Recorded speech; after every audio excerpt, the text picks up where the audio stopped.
Hey, what's up, man? It's the Opie and Anthony show. What's happening? We are live in New York City. We're able to get into the city today. Back to our home base. A couple phone numbers we want to give out right away because we really need to do this with you guys today. We need to hear from you guys. If you're in the New York area, 877-692-1027. Anywhere else, 866-277-4WOW. That's 866-277-4WOW. I hope all the radio stations that we syndicate to are picking up our show today. Yeah, what happened yesterday? I think a station or two bailed out of our broadcast. Rochester could go F themselves. What did they do? And if I have any power in this company, we will move to another station that gets it. Ooh. They decided to go to local programming yesterday. Which means? Rock music that you've heard a million times. Oh, a classic Bud Rock? Yeah. Well, why, I'm sure they'll cut this out because we're on tape delay, but just a stupid move. Wouldn't it be kind of... We had a show yesterday that was all about raw emotion and people that were just sharing their feelings and their stories, and we have one of the stations that we're on deciding that, you know, they'd rather play music. So that's silly. That's a station I don't need to be on. Don't need it.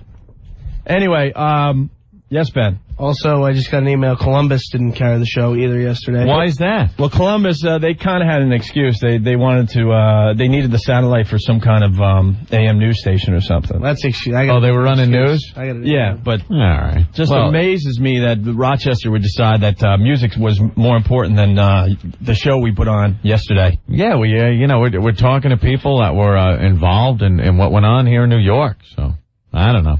That's odd. All right, where do we begin today? Well, first, day two. Day two, the day after, whatever you want to call it. I'm a little more pissed off. Right. I gotta start by sharing a story, Ed, and then we could go with that, okay? All right. Because, I think to most people yesterday, it just didn't seem real. I mean, it was so surreal. It was like, am I watching all this live on TV? It just, I mean, you're seeing it, sure, but it was hard. You just couldn't believe you were seeing it. You know what I mean? It wasn't really sinking in. You felt like you were in a dream, a nightmare.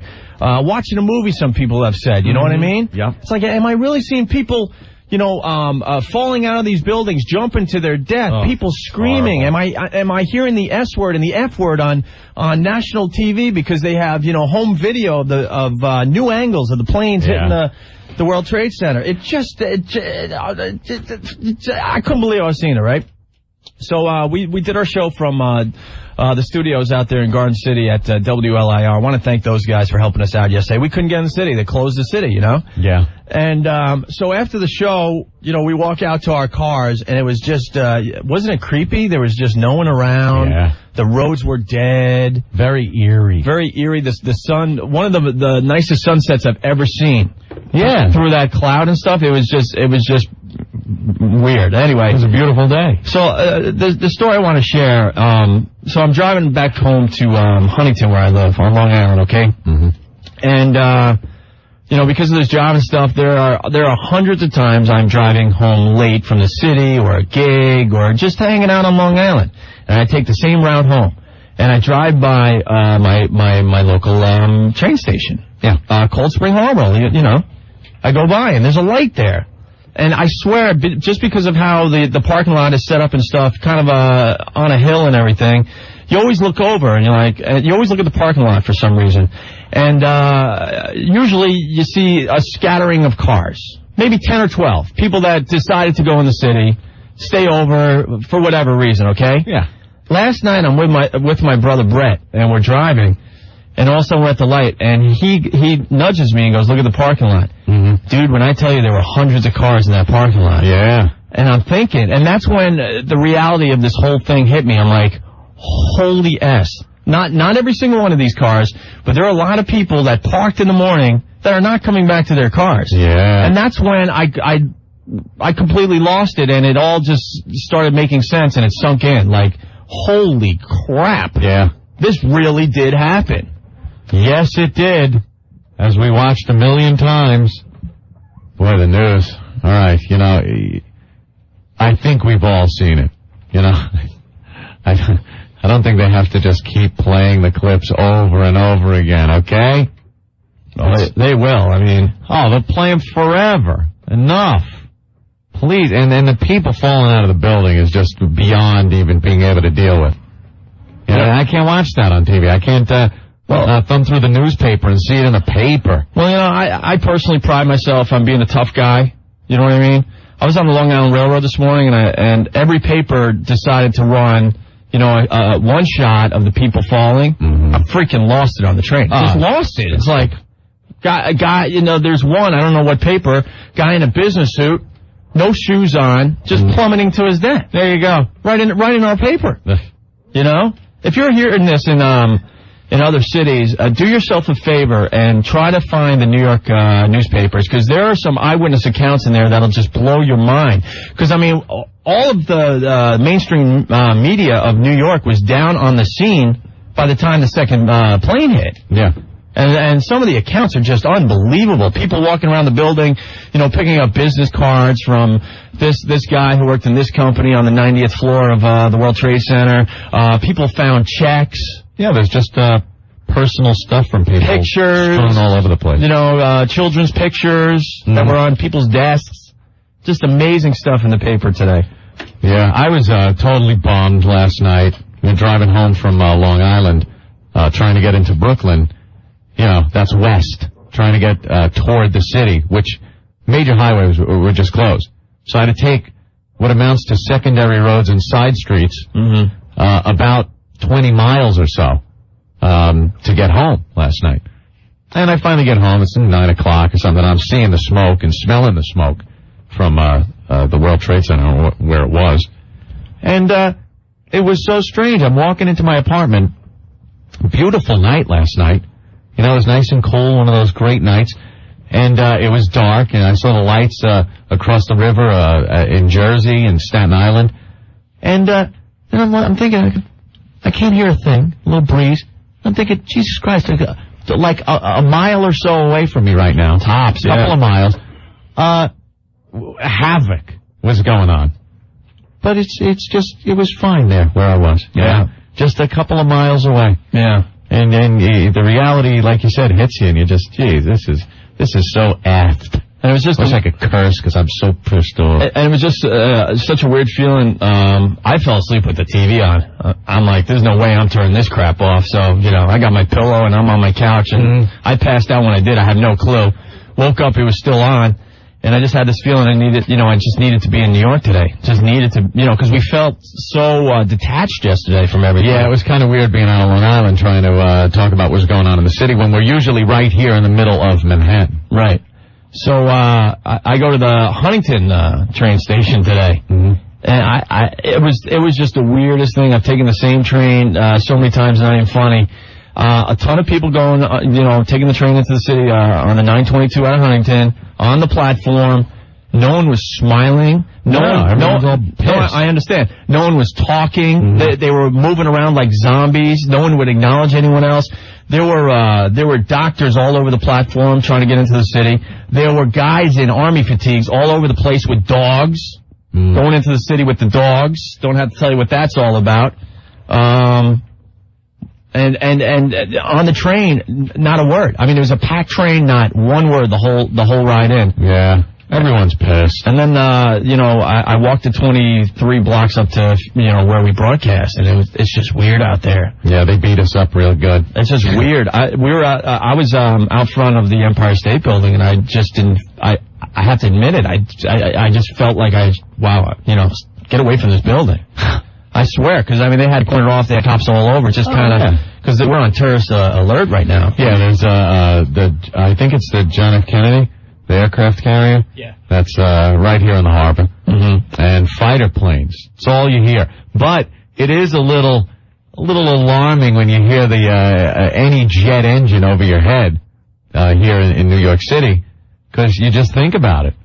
You look up at a tall building that you're next to, because, Christ, it's New York. And, it kind of brings you right to the moment and the place, that was the World Trade Center yesterday. We went out for coffee. There's just a truck, an army truck going by filled with the army guys. Yeah. Just tooling down 57th. Who thought? Who would have thunk it? And when we went outside, it's just weird. There's a guy downstairs at the Brooklyn Diner. He could care less about us in general. He gives us coffee, and, we see him for breakfast every once in a while. He's one of the, the managers there or something. Yeah. We walked out of the building. We were just kind of hanging out there, and he comes running out to shake our hand and goes, it's just so good to see you guys. Yeah, everybody's pretty happy to see everyone. Yeah, and they're just, in your little neighborhood in the city, they're just, running around and, saying, hey, all right, you're okay. Yeah, that seems to be what everyone's doing today. And it just sunk in, like last night after I got home, of course, I'm just watching the coverage like everyone else.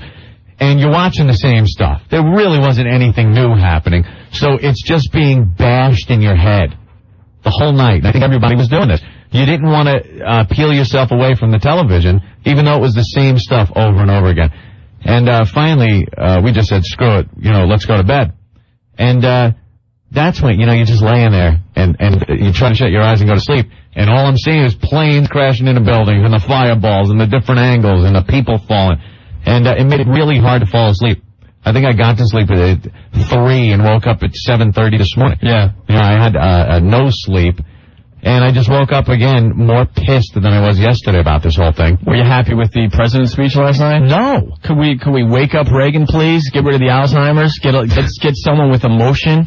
Now, I know that knows how to talk to the American people. I know they have things they have to do and stuff, but there's a way of showing you mean business and a way of showing a little anger and a little emotion. He was a freaking robot reading cue cards. I felt like I was watching Carson Daly. And this was like TRL or something, like, hello, say something. It's true.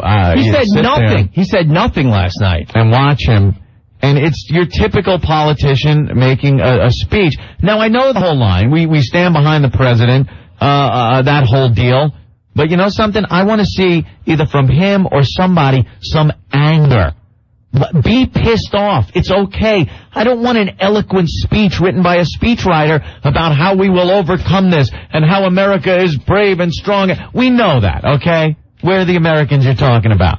What I want to hear is how pissed off we are, and how we are absolutely gonna screw some people up over this thing. The anger isn't there. The genuine emotion that they feel as human beings is lost in their reading of these speeches. That's what annoys the hell out of me. I want anger. I'm pissed. So when I look at a leader on the TV talking about this whole thing, I want him to be pissed, to assure me. You don't have to assure me that America will go on and we will heal. I know this. I want to be assured that we're going to kick some ass. That's what I want to be assured about. And that's something I haven't seen yet. And that pisses me off. Hallelujah. We got to make a statement here. And people might say I sound nutty saying this, or, oh, that's what everyone's saying or something. I truly believe, and I never thought I'd say this, that we have to use something in the line of a low-yield nuclear weapon. Either on Afghanistan, who is known to harbor bin Laden, and we have to set an example. We could firebomb the whole city over there, Kabul, with conventional weapons. And you know what? It won't mean anything. We've done this before. But if you detonate a nuclear weapon over a country, do you think another country is going to want to help out these terrorists, knowing that, hey, the U.S. They'll nuke you?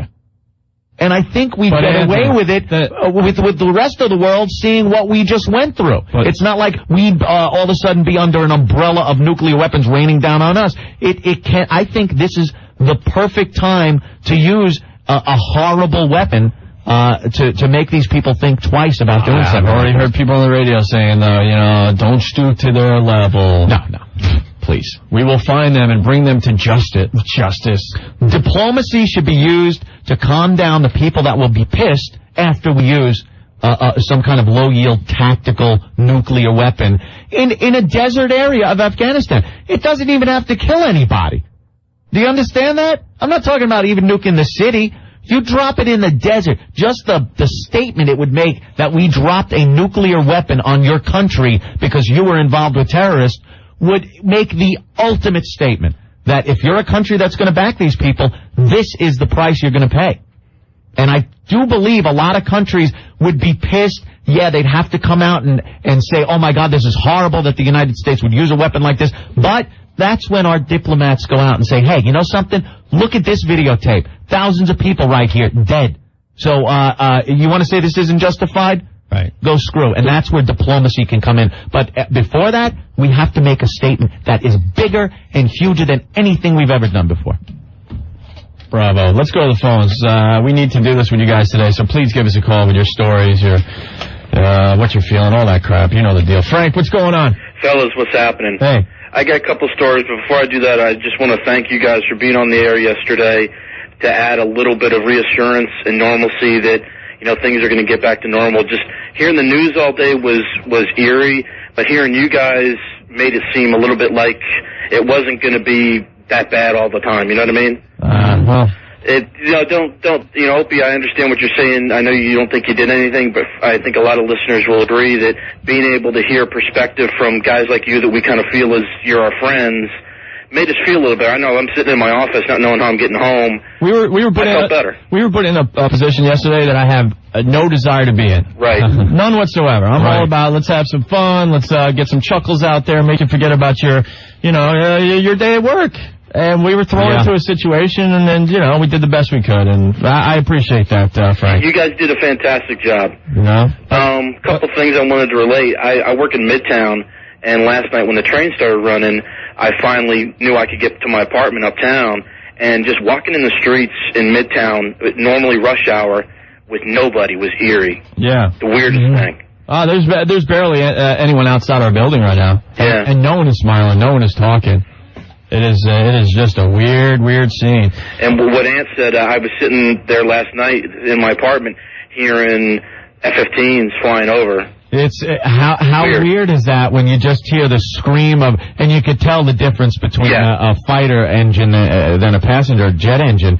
But it kind of shakes you up a little bit. Sure. Yeah, I hope we're expressing this to the other cities that obviously aren't New York or Washington, how insane it is around here. It's just strange. Mm-hmm. It's like first of all, it's like a ghost town in many sections of the city. Yeah. Like Ann says, we got jets flying overhead. We got army men. We've seen guns now. 2 days ago, who would ever have thought you'd have that in one of the biggest cities in the world, New York City? Army vehicles going around, National Guard in the streets, people trying to pull bodies out of wreckage. And a huge national landmark, the World Trade Center, both towers gone. It's inconceivable. It's something that only happened in the movies.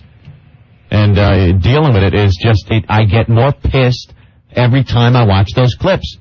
And, you really start thinking deep into everything. Who hasn't thought about what it was like in those planes? And the smiling face of that son of a bitch at the controls when he drilled it into those buildings. I mean, it gets me so pissed off, and there's only one way to deal with it. To make it so these people have nowhere to go. No country would dare take them in because they know that the wrath of the United States would be unlike anything they've seen in the past, except maybe for Hiroshima or Nagasaki. It's the only way we can deal with this situation, and no one's saying it. No one's pissed off on the news. No one's pissed. They're all careful, being real careful. If I have to look at Paula Zahn's face looking like she's smiling through this whole thing, I don't know. Maybe that's just a look. But it's pissing me off that she's looking like that. They're all wondering how this is going to affect their political careers in this Right. Are they going to win an award when it comes around to best news coverage of a huge story? No one's pissed off. I'm effing pissed. And I don't want to sit and listen to George Bush say that they can't hide forever. And these countries won't be able to back them forever. What we need now is patience. No, screw patience. Because you know what happens with patience and waiting and weeks go by? People forget and lose this pissed off feeling that they have. And it goes on business as usual. And just like when those embassies got bombed and military barracks get bombed, we forget. And we don't care. We have short-term memory loss here. We kind of, it fades away. And we can't let that happen. We gotta stay pissed. Alan, what's up? Yeah, hi. Just a couple of quick comments. remember back in the Cuban Missile Crisis, Kennedy dealt with it, and he's afraid that if he didn't deal with it, he could be impeached. I wonder if the same thing would happen to President Bush. If he doesn't deal with this and try and protect the American public, could he be impeached from office also? Well, he's obviously going to do something. It's just, the waiting is killing us all. Yeah. And my second point is... You can't just sit on his butt, bro. Well, I wasn't impressed by his speech, and this morning the speech was ridiculous. I think we could all agree. I mean, he was reading, a prepared statement, basically, on cue cards. We need love him or hate him, man. Reagan was a leader. He was a leader. When he talked to the American people, whether you agreed or disagreed, you're like, holy ass, that guy means business. Right, people feared him. Right, yeah, and I agree. And this morning he says, well, he's going to get money from Congress. Who needs money now? We need action. Right, we need action. And the other thing is, when the FBI is supposedly arresting all these guys and finding them in Miami and Boston and wherever else. Wow, the Westin Hotel in Boston. Yeah, that's just like finding a few cells of cancer. You got to get to the root of the cancer before you're going to eradicate the whole thing. Absolutely, that's what I'm saying. And so a lot of people are saying they don't agree with what I'm saying about using some kind of nuclear weapon. They're saying it would start a nuclear war. With who? Who would then launch? What nuclear powers in the world would then launch a nuclear strike against us, having seen the damage these bastards did to a couple of our cities? China? Is China going to launch against us? Is Russia going to launch? No. Will they be outraged? Sure. Yeah. And I think we have a damn good explanation. Just look at the videotape of people jumping out windows and airplanes full of people flying into the sides of buildings. Jumping out of windows thinking that's the only chance they got. Do you honestly think a country's going to launch a nuclear war against us for using a nuclear weapon against these animals? No. This right here is the perfect time to use it. Because there isn't a country that would respond in kind. They would look and go, holy crap, we better not handle these terrorists. We better not sponsor them. We better not put them up. We better not give them a breakfast. The United States just nuked Afghanistan. Plus, wait till you hear how many people have died. I mean, the mayor, he's doing a great job trying to keep the city positive and together, instead of starting to talk about numbers of how many people have died down there. Yep. He's spinning it the other way. Hey, good news. We found 5 guys, alive 4:30 this morning. We found this guy over here.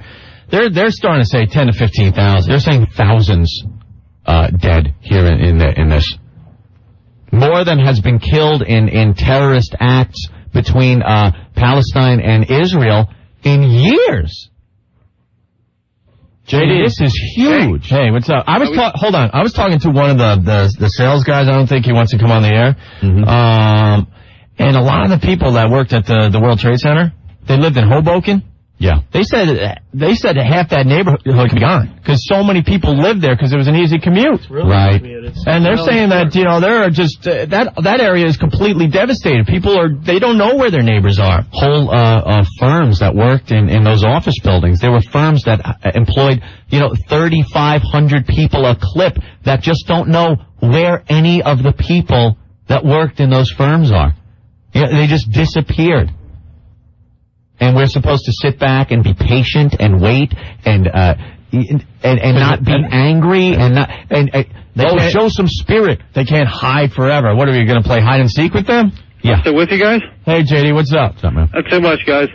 Listen, I'm with you 100% there. Time to warm up the nukes for crying out loud instead of letting them sit there collecting dust. It would make such a statement, and that's what there's another statement we can put right behind that, though, bro. Yeah. I'm sure there's plenty of politicians out there that are just as whacked as you guys and all of us listeners are over there. We got to get these guys to get Congress to stand behind the city and the state and pack in the funds and dig out the old blueprints of the World Trade Center and put it back exactly the way it was before. We are way too early. But yeah, something. That would be more of a statement than leaving an empty parking lot as a memorial. Yeah, I don't want an effing park there. I don't want a cushy, feel-good monument or park. What we need there is a huge building, just like the World Trade Center, just like those 2 towers. That's a statement in itself saying you're not going to stop us. We are what we are. We will always be what we've been. Build it bigger, build it taller, beat out the one that's in Malaysia, the one that is the world's tallest building now. Go ahead. You took that one down. We'll build one bigger and better. Exactly. And I want to reiterate what the guy said earlier. You guys were such. It was so good to hear you guys. I know you guys were forced into this position, but it was still a huge relief to hear some familiar voices on the radio. Well, and people we can relate to, you know? I personally didn't think it was my place, you know? I didn't want to come on the air yesterday. I'm sure you guys didn't, but you know, you really did a great job. You know what really it is, though? Screw that. I as for selfish reasons, when we got done yesterday, I felt bad, because then it was like, now I got nothing to do but think about this, you know? It kind of was, if I could use the politically, or the cushy psychobabble word, therapeutic. It was kind of that way for me. Yeah, it gave us something to do and occupy our time and minds. Then when 7 o'clock rolled around, it was like, oh crap! Now I got to deal with the reality of this whole thing. Well, I think most of your listeners are all in the same mindset as you guys are, and you know, we're all in this together, and we all feel the same way. It's just nice to be able to have some people that think the same way as your listeners do, and just to get it out, you know, vent a little bit. Because what else can we do? We're standing there with our hands in our pockets and don't know what the next step is. We've just been beat up, and we would like to kick some ass immediately. And I understand, you know, Paul from Boston's checking in on instant feedback, and he says I should stop this crap and stand behind the president. We're not saying we're not standing behind the president. I am standing behind it, and I know that we will do something. There will be a response, and I'm sure it will be huge. I just want to see genuine emotion from these people. It seems to me like a lot of the politicians, not just George W. Bush, but a lot of them that are taken to the TV and reading these speeches are trying to make these historic, will last forever, a day that will live in infamy, Ich bin ein Berliner kind of history speeches. I don't care about that. I want real emotion. I want reality from these people. I want to know they're pissed and that they're going to do something about it. That's what's missing with our leaders today. You know, you just genuine emotion. Oh my God! Right.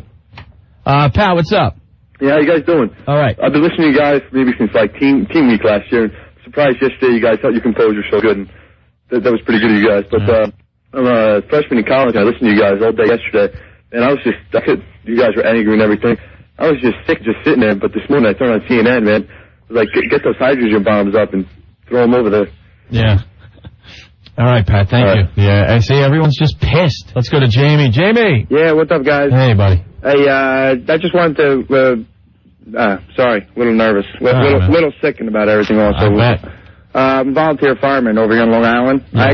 I live in Huntington, Opie, and I drove by that Cold Spring Harbor train station. Yeah. And coming home from my firehouse last night, going by there, about 11 o'clock at night, there's still 50 cars to 100 cars maybe in the parking lot. Yeah, and it's never like that. You know that. Exactly. I go by there every day, 3:30, 4 o'clock. And that's just our little community. Right, exactly. This is happening in all the communities around hell yeah. Well, you can only hope it was people that were forced to walk out and... Yeah, you're assuming that some of them are, sure, okay, but didn't get the train service home. You could bet your bottom dollar, though, there's a few right there in Cold Spring Harbor that didn't make it. Oh, yeah, it was weird, too, because we got called in to go sit at the Belmont racetrack to get called in as, like, relief crews for the city. Yeah. And fortunately and unfortunately, we didn't get to, our crew didn't make it to go in, but there are crews from departments that we know that did make it in there, and there are also city firemen that were friends of ours that are volunteers also on the island, too, that we've already known that didn't make it. You know, when you hear the reports that up to 300 or 400 firefighters and police officers are dead, which in my opinion I think is a conservative number right now.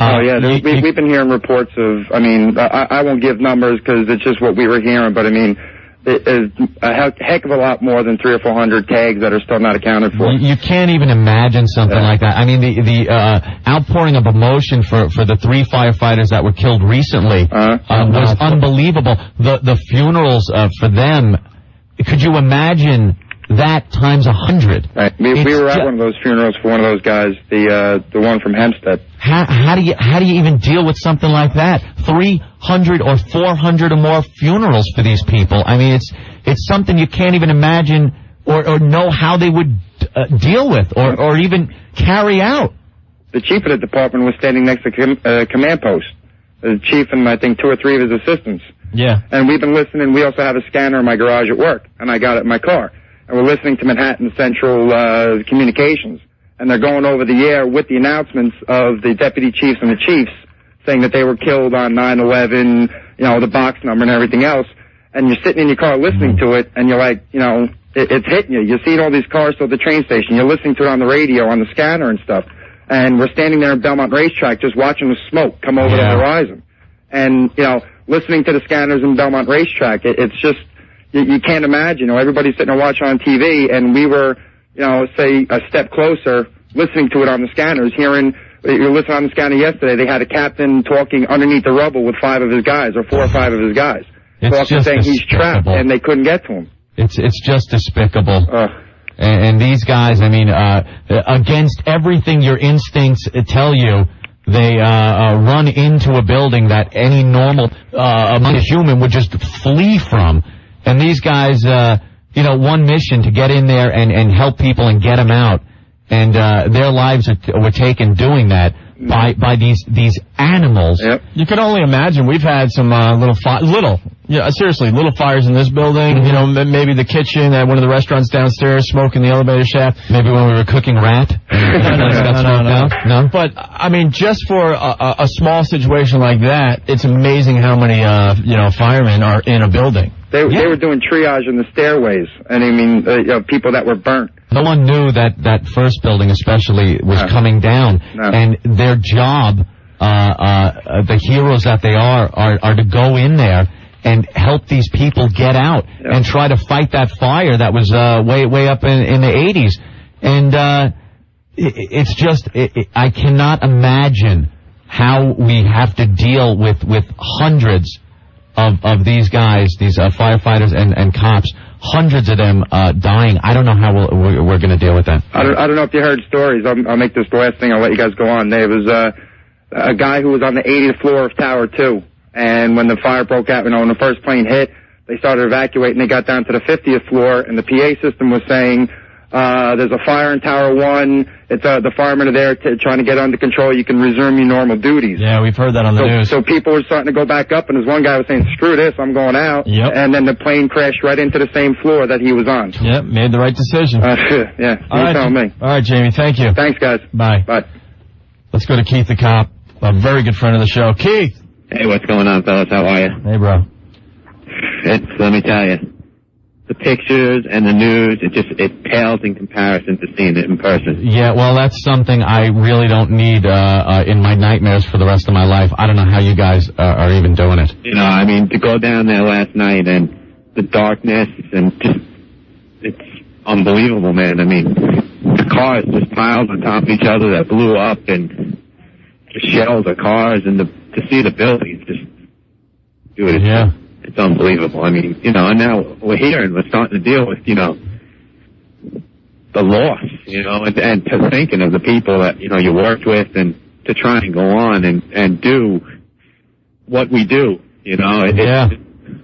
I don't know how the hell you do it, and how you go on after something like this and do things like, go out bike riding on a weekend or so, or just go on with your life after you've seen something like this. I don't know how you guys do it. Yeah. I mean, I went home finally this morning at like 6 o'clock, and we just got back into work today, and you come in and you see the resources that are here. I mean, the departments from, you got to thank them from all over the tri-state area, and the amount of equipment, the construction equipment, it's just... Yeah, we've seen it coming into the city, and the news, you watch the news, the faces on the cops and the firefighters taking maybe 5 minutes to sit down and just catch their breath. The looks on their faces, you could look at old film clips of Vietnam, and you see that same look on the people's faces that are sitting there that have been in battle. And, it's not much different than what you guys are going through. No, it's really not, And unfortunately, I think a lot of the police and firefighters and emergency service workers are going to go through a lot of the stuff that veterans of war have to go through, which is horrible. It sometimes doesn't hit you. Like, I just came back now, and I mean, the car ride in, we were together with friends and we're joking and everything, and you get in and you start seeing it again, just coming over the bridge and seeing the cloud. Yeah, the cloud is so eerie. It's a ghost of the World Trade Center that won't go away. Yeah. It's a plume of smoke exactly where the towers were. And it gives you an image of where it was. It's a ghost of the buildings. Yeah. And it won't go away. It's, you see it on TV. It's another to see it live. It's just, I don't know how we could express it to you guys. It's so eerie because there's not a cloud in the sky in Manhattan today except for that cloud. Yeah, another, what would have been a beautiful day. You're walking around downtown and you see the civilians and the cops. I mean, walking around with the filter masks on. Yeah. People trying to go about their daily routine, and we have to live like this now. The other thing, taking the Long Island Railroad in today, you get a beautiful shot of the entire New York City skyline just before you go into the tunnel there. Right. And just as we got to that point, most people on a regular day take the skyline for granted, and it's like, oh, whatever. They'll, look up from their newspaper maybe real fast or whatever. Today, it was amazing how many people shifted to the left side of the train to try to see where the Twin Towers used to be. Yeah. It was powerful. Yeah, it's awful, man. All right, fellas, I'm going to work. All right, Keith. Get some sleep at some point. Jesus. Yeah. All right, thanks, man. I'll talk to you guys soon. All right, man. Keith. Let's know what I did right when I got home? Polished off the bottle of Captain Morgan that I had. I got home at about 9 o'clock. It was on top of the fridge. Didn't even stop to take my usual, I just got home leak. No, just mixed it right up. I needed it. If I ever needed a stiff drink, it was last night. That's what a lot of people did in Manhattan last night. I mean, a lot of bars full of people with the TVs on, yeah. People just getting completely hammered, not in a celebratory way, just getting hammered, just trying to numb the pain, and all just kind of crowded around the TVs checking it out. Ben's whole neighborhood, the bars were just completely packed. I walked 60 blocks home last night to get the feel, so a good 60 blocks. Wow. You could start smelling the smoke in the 30s, and then the firefighters and the teens. Yeah. And just all the crap all over them, from the wreckage, and then going to St. Vincent's, which was just totally indescribable because they had the stretchers and the wheelchairs and everything lined up. But, there was people were out everywhere. Restaurants were just packed with the TVs on, blaring loud, and just everyone glued. Everywhere. We would love to think we're prepared for stuff like this as a country, where we would have all the appropriate equipment and everything else. And you think by some miracle, God damn it, we're the United States of America, most powerful country in the world, richest nation, that we would have everything available to us. And, we could take anything, and we will move on.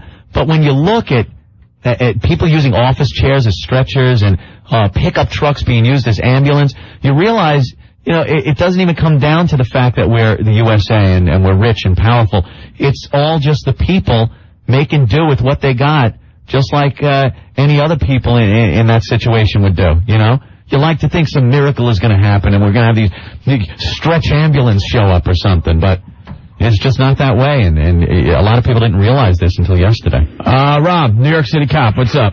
Hey, how are you guys? Listen, I was working here last night. I was on 57th Street, right in front of the studio, and I got to say, it was, like you guys were saying, it was surreal. I mean, I got home at like 5 o'clock in the morning, not a cloud in the sky, and beautiful night, and all I could think of, our world has changed, to no end. It's never going to be the same. It's always going to be, you're always going to have this in the back of your mind. This is going to, just like the Pearl Harbor of our generations, what all of us kept saying. Yeah. We were just in shock. It's just overwhelming. I mean, most of us will get that phone call. How many of you guys are, you hear the phone ring at home, you're like, oh no, here it comes. Here it comes. You know what it is? It's over the next few weeks when they start releasing names, you're going to realize, I mean, I play hockey in a Cop Fireman League, and I know there's guys that I'm never going to see again, and it hasn't hit home yet. Like, you're starting to call friends up. Hey, you spoke to this guy. Yeah. Oh, yeah, we heard from him. We heard from him. But somewhere down the line, you're going to see somebody and say, hey, whatever happened to so-and-so? And it's going to be like, no, he was in the blast. And that's when it's going to start hitting home. You're going to see a lot of hearses around the neighborhood, a lot of families. Like you guys talk about Hoboken, communities are just going to be gone, destroyed. And it's going to get worse before it gets better. Yeah. I mean, there are families out there that are so desperate for information, they're putting websites up with pictures of their loved one going, hey, has anyone seen this guy? We haven't heard from him yet. Right. Ben was showing us a couple of those in the back office. I don't know how much more of this crap I could take. Yeah. It just rips your heart. I just took the LAE and it was like exactly you were saying. You put it great. It was it's a ghost. I mean, you look there where the two beautiful buildings should be, and that smoke just does not want to go away. It's just there as a reminder of what used to be and how it's going to be. It's heart-wrenching. It's like the worst day.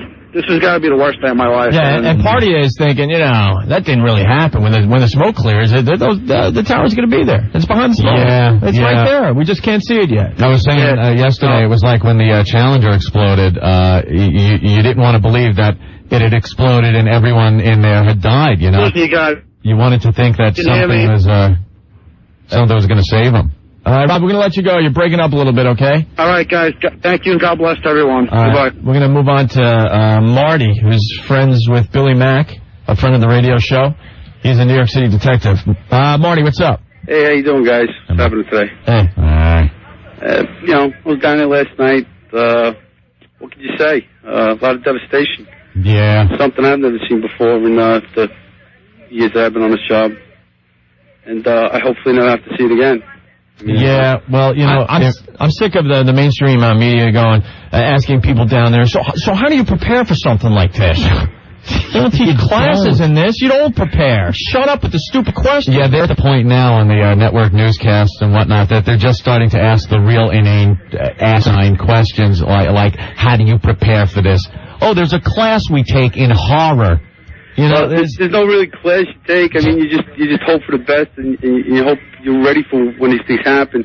I mean, last night we were standing down there on Albany and Greenwich Street. It must have been about 10 o'clock, and we're watching all the firemen running up onto the rubble of what used to be, the World Trade Center, and searching for people. And unfortunately, I didn't see anybody being pulled out last night because it was just shortly after they were able to get up onto the rubble. But we're standing on the corner, and a fireman comes walking by us, a young guy, and he comes up to us, and he just happens to ask us how we're doing, how's everything going tonight. We tell him, everything's as best as can be expected for now. And we ask him the same, how are you doing tonight? How are your guys? He turns around and he says to us, they're all dead. Yeah. And, what do you say to a guy like that? Yeah. Nothing. That walks up to you and tells you that everybody he was with is dead except for himself. And there's nothing nothing anyone can do about it. And he just goes wandering off down the street like he's he's trying to find some kind of reason why this all happened. Well, we have to do something to make sure that doesn't happen again. All the reports that are coming in about how they a couple of them learned how to fly in a school in Florida. At a Daytona, yeah. Over a year ago. They had enrolled in this school. This had been going on, this plan had been going on for over a year, and they were using the resources of this country to construct the plan of destruction that went down yesterday, and how we didn't find out about this, how they kept this a secret, a huge undertaking that was trained in Florida, these guys, these pilots in Florida. And how did we not know about it? Where was the intelligence? It just goes to show you how vulnerable we really are.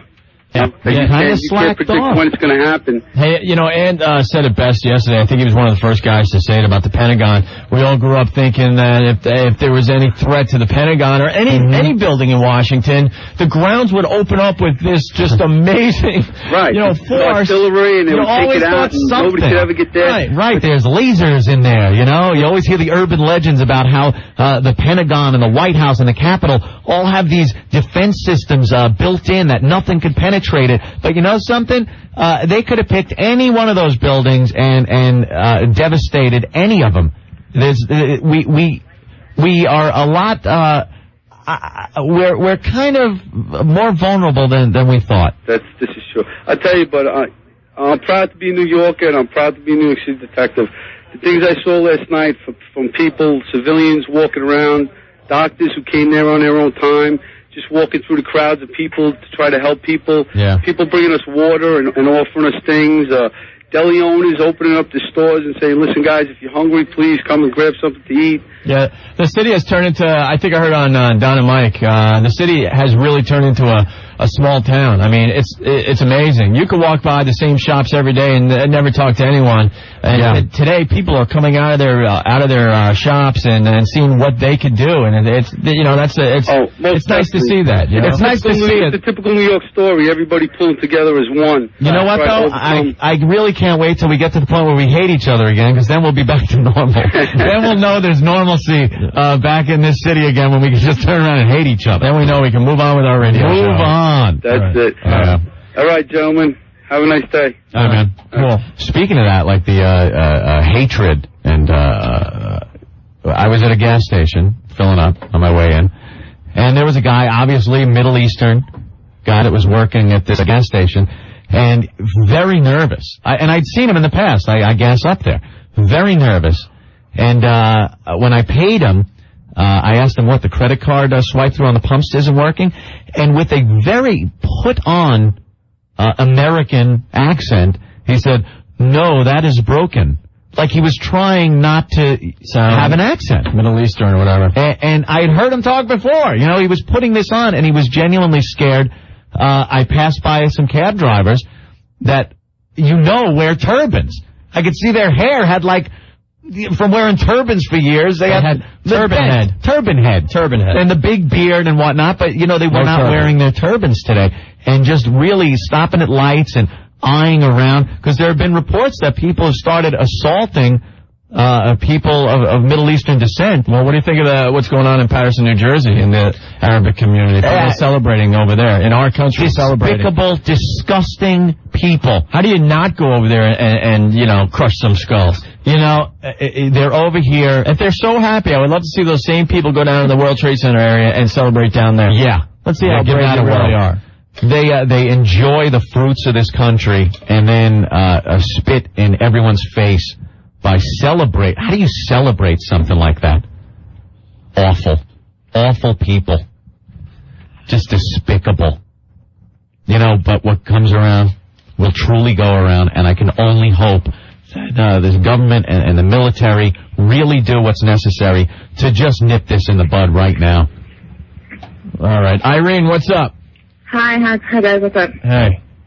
I just wanted to, I work at Chase Manhattan Plaza, which is literally 2 blocks up. It's right there. From there, and I was there yesterday. And the experience of being that close was horrifying. Yeah, I bet. You could tell just by the window. You could see the plane crash right into the building. You saw the second plane? We saw the second plane. And the entire floor, I work at the conference center at JP Morgan Chase, and the entire floor just screamed. People started running out of the buildings, and we had to get everybody who didn't work there out. And it was horrifying. Then we're sitting there watching. They wouldn't, after we got everyone out, the building wasn't officially evacuated, and so we're sitting there watching the news, and all of a sudden, the sky gets dark, and someone screams, "Holy S." Huh. And all we see are parts of bricks, body parts, coming towards the window. And it was just horrifying. Jesus. And, body parts. That's wonderful. Yeah, I'm just, I'm still disgusted and stunned. I mean, it was the most, we finally evacuated, and we got outside, it was pitch black. It looked like a total war zone. I mean, everyone was covered in ash. I mean, I live in Staten Island. There was no way for me to get home. I had to walk to Brooklyn, through Brooklyn to the Verrazano Bridge, because I refused to get on a train. You know what a lot of people don't realize when you watch the videos and you see that rolling, what looks like an avalanche of white soot and debris going down the street? Inside that cloud, it's glass. It is not, but it is not white. It looks like, it'll be like a whiteout around me. It blocks out every bit of light. The only reason it looks white is because the sun's reflecting off of the top of it and the outside. But once you're inside, it is pitch black. There was a video clip of a guy with a camcorder that got engulfed in this cloud, and he said you could hear the audio. He goes, "I don't know if I'm blind right now." He goes, I can't see anything. He goes, I think I've been blinded. But the fact was, he had just been in this cloud where no light came in. It was pitch black. Yeah, exactly. And, I mean, just to feel, I mean, when we saw the plane crashes, our whole building, the building shook. We thought it was an explosion in our building. And it was just like, oh, my God, what's going on? When the first plane hit, we didn't realize it. We thought something, you know, there was an explosion. There's legal paperwork hitting our windows. We could read the paperwork. We could see who these people were. We could see their addresses and names and paperwork going by our windows. A lot of people didn't know that first explosion was a plane because a lot of people weren't really looking up there until they heard the explosion, and they didn't know what it was. But then when everyone's attention was grabbed and you're looking at the fireball and you saw that second plane go in, then everybody was like, uh-oh, this is a terrorist attack and the real deal. And that's when I think people really started trying to get out of those buildings, but... Yeah, exactly. I mean, the eyewitness accounts in the New York papers, I gotta say it again, if you're in another city, try to pick up the New York papers because some of the reading is just unbelievable. They had a story of one guy, you know, when the tower started collapsing, he started running. You just start running, you don't know which way you should run, right? Right. And now he's thinking, is this thing going to fall over like a tree? Do I have to try to outrun 110 stories? Yeah. You know what I mean? He had no clue that it was collapsing within itself, and you know, which was a problem right there. But he wasn't sure if the damn thing was falling over like a tree right toward him. Yeah. Yeah, it was just very scary, very sad. I mean, I just hope they just find out exactly who was just annihilate all of them at this point. With what I've seen. Well, there's a lot of anger there, yeah. Just annihilate them. I mean, it was unnecessary. There are daycare centers in those buildings. Yeah, what I'm hearing, though, is those were evacuated right away. Yeah, they accounted for all the kids, thank God. But I'm going to go, guys. Okay, Irene. All right, Irene. Thanks Have a good day. Thanks for sharing with us today, all right? All right. There's some FAA regulations that have just started. Curbside check-in gone permanently. That's it. No more of the curbside check-in. All bags subject to multiple searches throughout the airport, which means you could just be walking around, going to the bar. Hey, let me see your bag. You know, let me search your bag. Only ticketed passengers allowed in the boarding area. Random multiple ID checks held throughout the airport at all times. Again, guy can just walk up to you. Let me see your ID. I have no problem with any of these. This is fine by me. I don't care. The only carry-on luggage, I applaud this. Small purse or briefcase, anything larger like a backpack, check it. I like that too. Why the hell? There's no reason you have to bring huge bags into carry on. Oh, you'll have tons of people complaining at the airport. Yeah. Oh, I'll put it here. No, check it. Get off the plane. No knives of any kind allowed past security. It includes small knives like Swiss Army knives. First class passengers, back to plastic knives. Remember? They'd give you the metal knife that you could cut your tough steak with. Help secure, you know? Yeah. We let our guard down. It's so funny we talk about Star Wars and all that, and this was done with box cutters. Box cutters. Holy ass. A couple more, because all luggage is going to be searched several times. FAA recommends you travel light when flying. The more luggage you have, it'll slow you down more. And the FAA recommends, because of the searches, you arrive 3 hours early before a regular domestic flight. It was 2 hours before an international flight. Now it's 3 hours before a domestic flight. So, we'll see how long people do this before it becomes a big inconvenience. Yeah, let's see how much patience the American people really have. They say they have it. Yeah. Brian, what's up? Hey guys. Hey. You're on the radio, Brian. Yes, I'm on the radio. I was in a building yesterday. I was on the 70th floor in the Tower 2, the second tower to have been hit. And I guess I'll just give you the, sort of the blow-by-blow of what I experienced. Okay. I got in early. I usually get in about 8:20, and I was reading, and about 8:45, I looked at the clock on my phone, and I saw it was, close to 8:45, and then, seconds later, I heard this tremendous, sort of booming noise, and my first thought, the first thought that I had was that somewhere down the hallway, like a series of we have these big file cabinets, on the floor, and I thought, it's totally irrational, but I just thought, well, it sounded like a series of file cabinets had fallen over. Is that what it sounded like? Well, I mean, that was, thinking back, that's not really what it sounded like, but I couldn't First thing that popped in your head, right? Yeah, I couldn't have imagined that it was an explosion in the other tower, so. What floor were you on? I was on the 70th floor. 70th? Yeah. Okay. I didn't know if you said that earlier. Yeah, and I was in the second tower, and, all right. So when that noise happened, I mean, you know, this silly thought that I was having, like, oh, you know, shoot, a file cabinet has fallen. And then I hear this guy down the hall from me who has a window office. I was in a cubicle. This guy who has a window office, I hear his voice. You know, and this will echo in my mind forever. He just starts, oh God, oh dear God. He's shouting this, you know, and it's the only you know, voice I hear. And that's when it hit me that, you know, something, you know, significant may have happened. And me and two other guys went to we look out the window, and we saw, you know, then we saw that the other tower was actually on fire, and that, you know, the sky was sort of filled with, you know, the woman earlier was describing that these papers flying through the air. It was like papers and smoke. Wow. And you know, this other guy, Mike that I work with, just goes, you know, that building's on fire. It was just, he said it as though he was just like, you know, we're all kind of... Yeah, like, no crap, we're looking at it. Yeah, we were looking at it. But you had to say it just to make it real. Yeah, exactly. Like, what did you do? Did you instantly go, I'm getting the hell out of here? Well, then, no. See, then we all sort of, we didn't know what had happened, and then we all kind of, the people from the other departments, we all kind of congregated in the hallway, the center hallway there near the elevator and the fire escape stairwell. Yeah. And, you know, we all sort of stood around not knowing what to do for about 5 minutes, I'd say, and sort of made sure that everyone we knew who we had seen that morning was accounted for.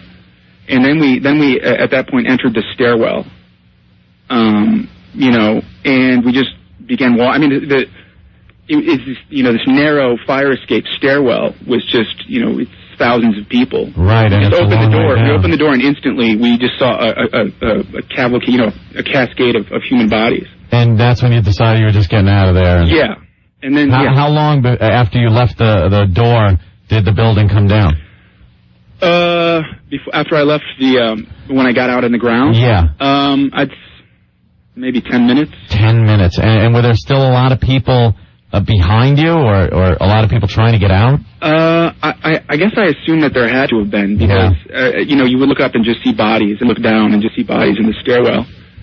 And I guess I was about at one point an announcement came on. I guess it was about, we were up close to the 59th or 55th floor, an announcement came on that said, you know, Port Authority came over the speaker and said, Building 2 is secure, you know. Jeez, man. How many people did that kill? Well, yeah, that's the thing. And I guess I can't really, you know, from their perspective, from their point of view, it was secure, because there was kind of a rumor that a plane had hit the building. No one knew for sure, but... Yeah, that's just it. No one knew that it was a plane. Yeah, and even when, you know, thinking that it was a plane, it was like, oh, well, this has been just a terrible accident. So, you know, this can't possibly be happening, you know, in 10 minutes. 10 minutes later, it's going to happen again. You know something, though? An inferno in a building right next to the one you're in, I would just have to take the day off. Maybe I'm just lazy and I would love to just have the day off, but an inferno in the building right next to mine, I'd leave the building. I don't care if I heard this building's secure. No, you know something? Yeah, I mean, it wasn't... I'm leaving. It's time to go get a cup of coffee and some fresh air. Right. Call me a pussy. Right. I have to say it wasn't the most reassuring message. You know, Building 2 is secure, and so we got off on the 55th floor, because, you know, you can't get back through the doors, and on every floor. So we got off on, I think it was 55, and this guy sort of came running to us. I was with my friend Brian. We were walking down. A bunch of people were walking together, and this guy is like screaming, you know, I've just seen people jumping from the other building. And so, you know, at that time, you know, we just were like, okay, yeah, we're just going to continue on down. Yeah. And I guess I was on, like, I'd say the 45th floor when the, you know, the second plane hit. When it hit your building. Right. And what was that? What did that feel like? That was far more, you know, intense than hearing it from across the other building. I mean, there was this tremendous explosion. And what was the sound? Like a twisting metal? Did you hear? No, it was just more like a really deep sonic boom. And right as that happened, we were all in the fire escape stairwell, and you know, it was hot from the body heat and of all these thousands of people, and the building at that point just began rocking and swaying. Oh, man, huh? Like a ride at the carnival. So you're trying to walk down these stairs, and are you actually going back and forth against the railing? Oh yeah. And at that point, you know, as that happened, you know, it was not like I thought I was going to die, but it was more like I was just filled with I just became, I went into this, strange zone of consciousness where I was certain that I was just about to die. Wow. There was no question in my mind. And that's a great feeling to have, huh? No, I've had better feelings. No, on the scale of feelings, the whole broad spectrum. But at that time, and then I said to my friend Brian, I said, "Are we being bombed? What the hell?" Yeah, exactly. Because now it's your building. And did you think you were being bombed? Did you think it was terrorists? No, I didn't. Then I would probably assume that whatever was burning in the other building had exploded and. Yeah, that kind of hit your building. That's what we sort of figured. My friend Brian said, no, I think that was a fuel tank from the plane that crashed into the other building. And which, sounded perfectly reasonable. And yeah, because the last thing you're thinking is people are aiming planes at your building. That's really what it is just we're all in the fire escape, and of course no one is going to assume that this is happening, Right. And so the building, it sort of kind of stopped. I mean, the motions, the rocking motion was pretty violent at first. Were people just in a complete panic in the stairwell, running over each other? Yeah, what was the No. I have to say that it could very well have just become chaos, and people were crying and praying to God and just talking out loud, and there was a lot of that, but.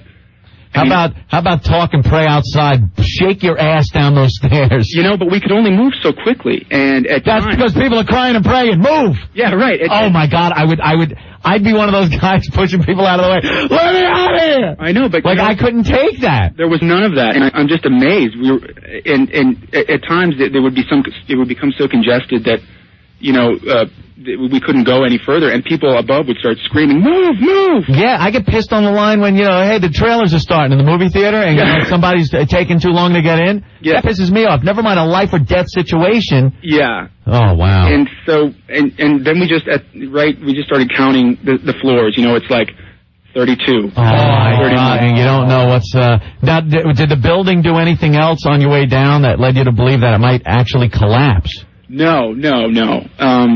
Right after it stopped swaying, I didn't feel much more secure, but it didn't. There was nothing that gave me any indication that it was going to collapse. And now how'd you feel? Obviously, great when you got out. Oh yeah. But when you looked up, when you got out, what were you thinking? What were you seeing? Well, when we exited, there's that Borders bookstore right there, and that's where we came up through. And we were all sort of just, going single, this big long line. And the emergency workers, the cops and the rescue workers were screaming, do not look up. Whatever you do not look up. Yeah, because stuff is just coming down. Yeah, oh yeah. So then I crossed on the head of the face. Yeah, I crossed Church. I think it's Church Street. And I'm sort of walking up to Broadway, and then I turned around and what I saw, I saw both of the Twin Towers smoking and flaming. Yeah. And it looked like a special effect from a Die Hard movie. It looked like something that I was seeing. I wasn't even in my body as I was seeing. No, not at all. No one could believe their eyes. So how close were you when the building collapsed? I don't know. I really don't know. Did you keep moving away from the building? And then I did, because I met up with I sort of lost my friend in the shuffle. Then I met up with my other friend, this girl named Lauren, and I said, we were so dazed, and I said, what do you want to do? And she goes, I just want to, I want to keep walking. Yeah, good idea. We started walking north, and we didn't stop. I mean, and as we were walking up to Broadway, we were seeing blood in the streets, and this debris and things like that. Now, when it finally did collapse, did you know it collapsed? Were you able to see it? No. Well, when our building collapsed, our building was the first one to collapse. We didn't know because we're still walking north. Mm-hmm. And then we sort of stopped. We made some phone calls and called our parents, and then we kept going, and we stopped on Broadway and 10th Street. Mm-hmm. And there's this sort of what was once this magnificent view of the Arc at Washington Square Park, with the towers behind it, and we saw One World Trade, and we thought that our building was shrouded in smoke. Yeah, but it was gone. Right, we couldn't see it, and then we watched as that building collapsed. And just, I can't even imagine what you were thinking, knowing that minutes earlier you were in there. Yeah, that's something that I mean, I'm not sure. I think I still may be in shock. Yeah, I think so. You're like those people that are survivors of a plane crash or some kind of a cataclysmic event. You know, I'm sure you go through the mindset of what if. Right. You know, what if I didn't decide to leave, or what if I went upstairs? You know. Yeah. Well, if the plane hit, you know, right near our floor, the 70th floor, and I mean, time just became this. We didn't know it, but time became this crucial, precious factor. Right. I mean, if we had lingered, there was only 18 minutes between the crashes, and if now you did wait for a little while before you did decide to leave. Yeah, well, I'd say we sort of waited in the hallway for about 5 minutes or so. What finally made you decide that was the time to get out, though? I'm sure you've been hashing that over your head. Yeah, we were just standing there looking at one another, and some people were already crying, and it just sort of struck us all collectively like a series of light bulbs above our heads. Like, okay, now let's just go. Now we're going right now. Well, thank God for you, man. Yeah, and that's an incredible story, Brian. Yeah. So, and you know, for a while, you know, as Lauren and I were walking, we were thinking, you know, I wonder how long it's going to take before they repair our offices. Yeah, repair them. Yeah, I mean, because you can't imagine. Right. And we're like, oh, well, I guess we'll be out of work for the next, you know, month or two, and then. You know, we just saw the tower collapse, and then I said, okay, but where's the other one? And this woman on the street said they're both gone. Wow. And, you know. Now, Brian, goddamn, I forgot what I was going to ask him. It was, you're up there in the building. That's the question I wanted to ask him, but. Does it have anything to do with the planes crashing in the Trade Center yesterday? Yeah, something about that. Yeah. Jeez. Did you sleep last night, Brian? Hang up, I'm sure. I did sleep last night. I was on the phone all day, and that's another thing that I want to talk about. Is at some point later in the day, I went out to my friend's house in New Jersey. You know, after Lauren and I, we had walked from the World Trade Center to 65th and West End Avenue, which is where her dad's office was, and from there. I got a ride to New Jersey, and I checked my messages later, it was surreal because, you know, I talked to my mom and she knew I was alive. She's the first person I called, but people were leaving messages on my machine as though I were dead. Oh my God! You know, there were people crying and you know, telling me that they loved me, and I'm listening to there. Sure. I'm listening to this, and you know, having seen the footage now. You know, I can understand that they probably thought there's no way that anyone could get it. Have you talked to? That's what I meant to ask you. Have you talked to people that you work with? Yeah, I've talked to some of the people. Pretty much, I think everyone in my department is accounted for. Great. And I talked to the guy that you know I walked down with those 70 flights, and you know we both sort of talked about how you know when we heard that explosion, we felt the building. Shudder. We had the same thought. We didn't say it at the time, but you know, talking about it later, we both thought that right then we were going to die.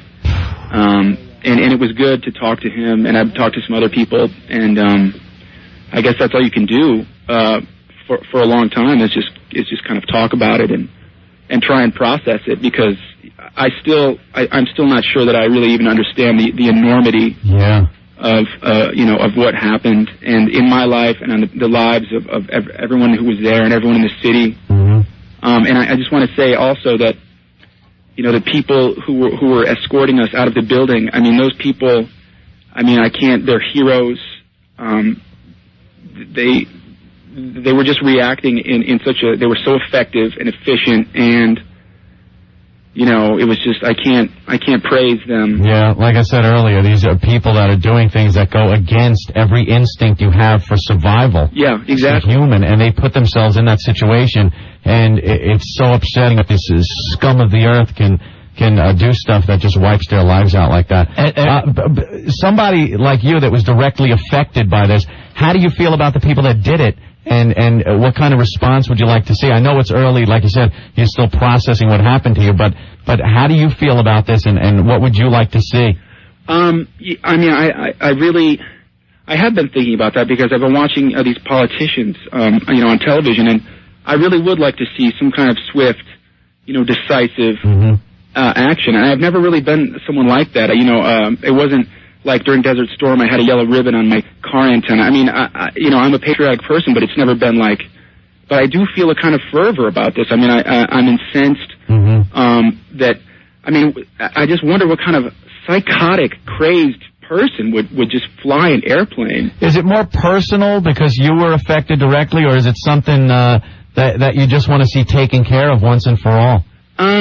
No, it's not really like a personal vendetta. Like this son of a bitch almost killed me. It's not so much a personal vendetta. I don't really feel like, I want, action taken just for me personally. It's just, I do want something done, but I also have to say that, I mean, I have been disheartened watching the president on television because I saw him in his two little, press speeches or press conferences, and it's so clear to me that he's looking down, reading notes.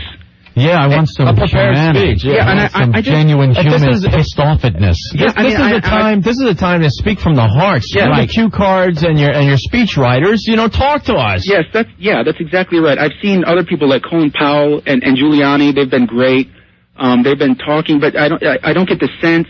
I mean, I know that George Bush, I'm sure he means, what he's saying, but just to see him read these lines has been somewhat, depressing. I guess their mindset, too, is that the president has to remain like he's totally in control and unflappable. Yes, but, I want to see some genuine emotion from this guy. We're all pissed off. It's okay for you to be, too. You know what I mean? And let's deal with this and nip this in the bud. Yeah, that's what I've been thinking as I've been watching him, and in one sense, I do feel like, he and these people, they have this under control. But I would like to hear something from his heart. Yeah, all right, Brian. Brian, what a story, man. Brian is Steve Lynch's good friend here. Really? Steve Lynch is in the studio. Yeah, both Kalamazoo boys. It's a miracle. I gotta say, when we have a mutual friend who called me as soon as the first plane hit and said, Brian's in that building. So I went over to her place immediately. And I feel weird saying this in front of Brian, but with each subsequent incident, I was more and more sure that he was dead. Oh, man. I mean, how do you not? When the second plane hits, it's like, all right, he was in one of those buildings. When the building comes down, you're like, there's a 50-50 chance, if that he's alive. Right. Then the second one comes down, and you're not hearing anything from anybody. I never thought I'd hear. Yeah, well, I heard it. I mean, I did hear a lot of that. I mean, my friend in Chicago was watching it, and just as he was watching the towers burn, he was sort of rationalizing, he could be below this, or he could have gotten out already, but then just to watch on television as they both collapse. Thank God they lasted as long as they did. Yeah. I mean, it's a testament to those buildings that they didn't just immediately collapse from the damage of the plane and the explosion and all that jet fuel exploding, that they didn't instantly just pancake on themselves, that they stood there long enough that, you, Brian, and a lot of other people, thank God, were able to get out of there. Yeah. And keep it from even being a bigger loss of life. But that's what it felt like when I was in the stairwell and the plane hit my building. It did feel like the building was just going to topple over. Oh, man, I can't even imagine. All right, Brian. All right, well, thanks a lot, guys. And I'm still here, and a lot of people are still here, and we're just do you drink, Brian? I did last night, yeah. I would recommend it. Dr. Anthony says drink. Well, I'll try and tend to that prescription right now. All right, Brian, man. Thanks so much. A lot. There are so many stories to get to, Anthony. I mean, we've been on an hour and 10 minutes straight. There's no reason to take a break. There's no reason to go to, local news. No. Let's keep going. One thing to add with the patience factor, people still have no patience. This morning on Houston Street, which is where all the trucks and everything is stored, which is, 20, 25 blocks away from the scene, there's still people arguing with the NYPD about trying to get into that area in Soho. So I'm walking around at like 9 o'clock this morning, and this dude is like, well, I need to get to work in Soho. And the cop is like, well, just show me your ID. He doesn't have it. And the cop's like, listen, I've been ordered by the President of the United States and the governor. I can't allow you down there. And the guy's giving him crap. And it's like, it's only 24 hours later, and this dude's trying to get down. Let these guys do their jobs. Crazy. Lisa's really upset on line 9. Lisa. Hi, Op. Hi, Aunt. How are you? Hey, what's up? All right, what's wrong? My parents were flying from Rome to Newark Airport, and they were supposed to land yesterday on Flight 41. Okay. And apparently their flight got rerouted, and they had to go back to Rome, according to Continental. But they won't give me any information on how to get in touch with my parents. And the phones have been up and down, and I don't know why they haven't gone in touch with me if they can't. But I work in the New York area. I'd like to let them know that I'm okay, but Continental won't even tell me. They said, we put them up in a hotel, they're fine. Won't give me the hotel information, anything. Now, this is a flight from Rome. They were coming here. They were coming back. They were on vacation in Rome. Yeah, I think only domestic flights that were coming in are going to be allowed to land, and they sent back all the international flights. Well, I think some of them went to Canada. But yeah, they turned them around. Well, they're fine. I want to talk to them and tell them I'm fine, Yeah, I don't blame you, but I'm sure they're fine. They're hanging out for a while. Yeah. Wow, you don't know how to get in touch with them. Wow, it's just another one of those things. Well, at least, they're fine and you're fine, and eventually you two will hook up and do that huggy-kissy thing. I just hope they're not in Rome all worried about me and my sister. Yeah.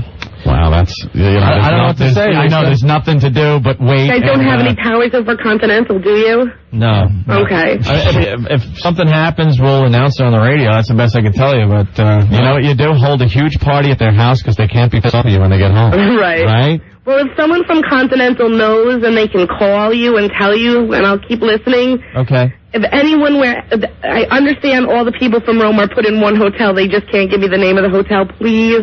All right. Please. If we find the name, we'll announce it, I guess. Thank you so much, guys. All right, Lisa. Talk to you soon. Love you. Hang in there. All right, let's go to a New Jersey cop. Bob, what's up?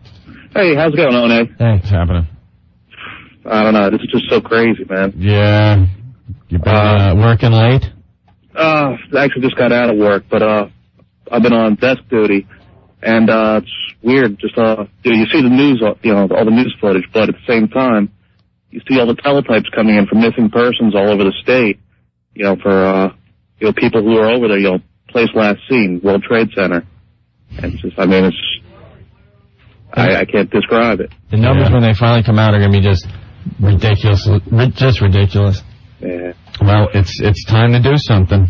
Oh, absolutely. It's time to do something huge, and we got to make a statement. Like I said, this can't be business as usual, and the way we've handled this in the past. Even though we have bombed in the past, and I don't really know what that does. That's why I was saying we need some kind of a low-yield tactical nuclear strike against Afghanistan, who has put this Bin Laden clown up for years.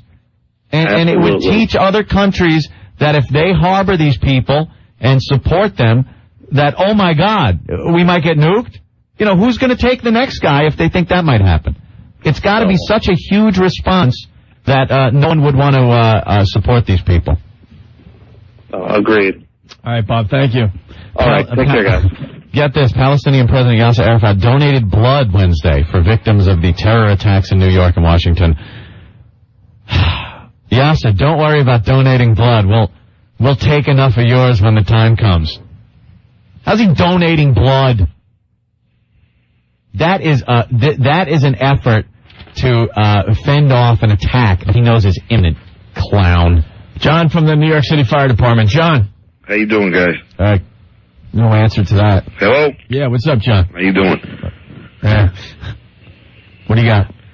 I just want to say I'm a New York City fireman. I was there yesterday, and it was the worst thing I ever saw. The companies that just got wiped out. It's just terrible. And you talk about retaliation and whatnot. I just want people out there to remember there's no second guess in the military. And President Bush, because people will. When he does what he has to do, people will second guess him. No, like everyone is saying, and I believe we got to stand behind him and as a nation, stand behind his decision and Congress's decision.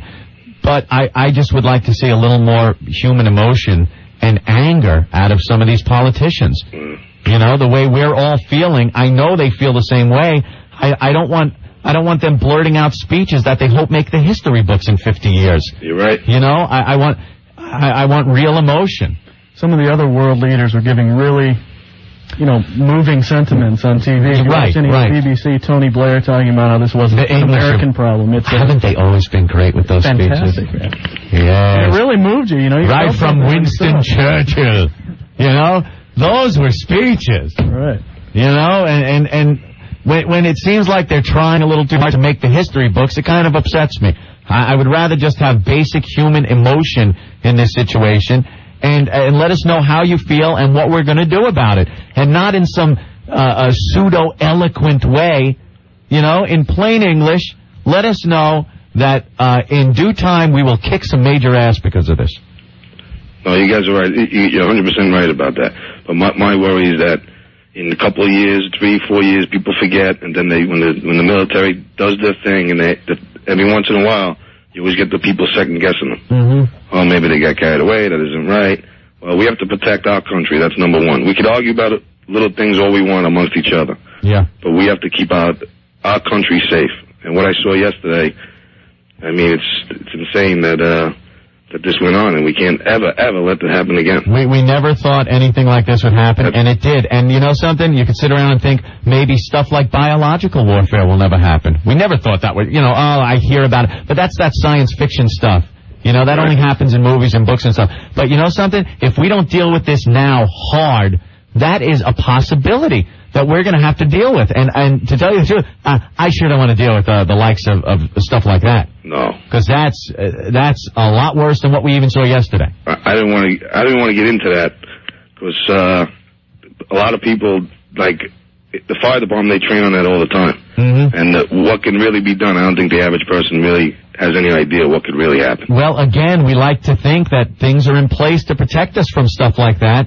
But the truth of the matter is, we're very vulnerable, and we have to respond to this in a way that will really make these countries think twice about helping these people out.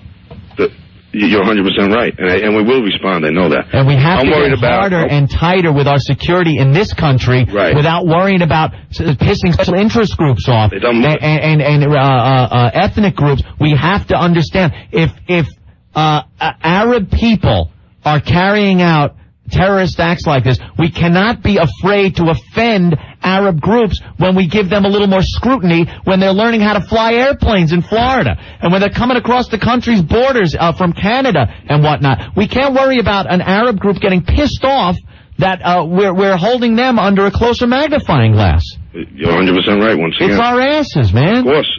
Like I said, you have to protect our country first. And don't be, when you inconvenience the airport 4 or 5 years from now, don't complain. Right. I mean, it's unbelievable. I mean, people have short memories. I think that's one of the problems. And I'm not worried about now because I know President Bush is going to do the right thing. I have confidence in him. I have no doubt about it. But I'm worried about 4 or 5 years from now when people start to forget and these young kids growing up and we got out of here. You don't have to worry about that. They really have no idea what's going on. And then something like you let your guard down because the military's under scrutiny or they're downsizing the military, and then something like this happens again. Yeah, how many, there's AWACS and fighter planes above a lot of major cities today. And why shouldn't that be regular operations? Right. Why shouldn't that be standard operating procedure in this day and age when we're not flying all those aircraft over monitoring the Soviet Union anymore? Why can't we use that to protect our own asses? That's How come this isn't going on? How come in the past 8 years so many military bases have closed and that money has gone on to social programs when we can't even protect our own asses? The money goes to save a bird somewhere. Yeah, or it's is that a joke? I mean, it's a joke. I mean, I think this is a big reality check, and I just don't think I'll never forget it. I hope no one else ever forgets it. A little inconvenience. So what? So what? The military stops you. If I was from an Arab country and I was an American, I wouldn't care. I would understand. Yeah. Search me. Go ahead. Right. I mean, how can anyone object to that? Anyone that anyone that's a decent person wouldn't object to that. We can't bow under. It's too many politicians worrying about what these special interest groups and ethnic groups that get together. They worry too much about what they're going to say. If you're not doing anything, you won't have a problem. Don't worry about it. But we have to start watching our own asses here. No, but they're doing it right under our nose in Boston. It's unbelievable. It's Florida. Unbelievable. It really is unbelievable. But I hope, like I said, and I think Bush will do a great job, and I know Giuliani's doing a great job, and all the brothers out there, I tell you, just let me say this: there's a lot of brave men that work for the city. What I saw yesterday. Yeah. I mean, I've been a fireman for 6 years, but you know, I always knew it, and I've been in situations with guys, and I always get impressed. But yesterday, I was, you know, even more impressed. The bravery that these guys show. They're really heroes, every one of them. Yeah. And the cops too, and everyone else. Even there were some civilians down there that were putting themselves in harm's way. I mean, volunteers, and it was really a sight. I was really amazed the bravery that people showed. All right, John. All right. Thank you for sharing today. All right. Thank you, guys. All right, man. Bye-bye. Yeah, there's just nothing you could say about the emergency workers, police, fire department. It's not, you can't put it into words. These are people that have done things over the past couple of days that you wouldn't even dream of doing. I'd be under my bed cowering. And these people are just putting themselves right in the line of danger, and it's amazing. Some of the people have just, the workers down there just sitting because there's nothing they can do at this point, and you can just see the frustration on their face. They want to do something so bad, and there's nothing they can do. Yeah. They're just waiting for the next hopefully, a victim, a survivor to be pulled from the rubble. Just sitting around hoping. We just came back from a few of the different volunteer checkpoints and blood checkpoints, and they're just packed with people. You can, turning people away right now, saying, come back tomorrow morning. They've got enough. Unbelievable. Let's go to Lisa from PA. Lisa! Hi. Hey, Lisa. How you guys doing? Good. I know this is a far cry from what has happened the past day, but my brother was on the USS Cole. No, you know something? It is another terrorist attack. It's not any more or less important. Believe me. The media, and especially the president, actually gave almost the exact same speech as they did last night on, we're going to, make no... We're going to get these people. We're going to get them, and bring them to justice. Yeah, and they forgot that short-term memory that you guys been talking about. See, this is going to bring them to justice. The USS Cole was hit by a raft full of explosives, pretty much, is what it amounted to. A small boat. They were tied up in Yemen, which is a hostile country. We've used their ports before to get fuel and whatnot. God only knows why, but for some reason, it's a hostile port. It is known to harbor terrorists, and for some reason, for some political reasons, we were not allowed to have our guys on the guns on the deck of that ship in a hostile port because we didn't surrounding the port. Right. There was no security. Because we didn't want to upset the government by having our ship armed in their port. Well, F you! Exactly. You guys were mentioning about we need to get a bit more pissed. Well, right. I've been pissed, and I know this is, like I said, a far cry, but my family and we've all been pissed, and we just... Hey, Lisa, what happened to your brother?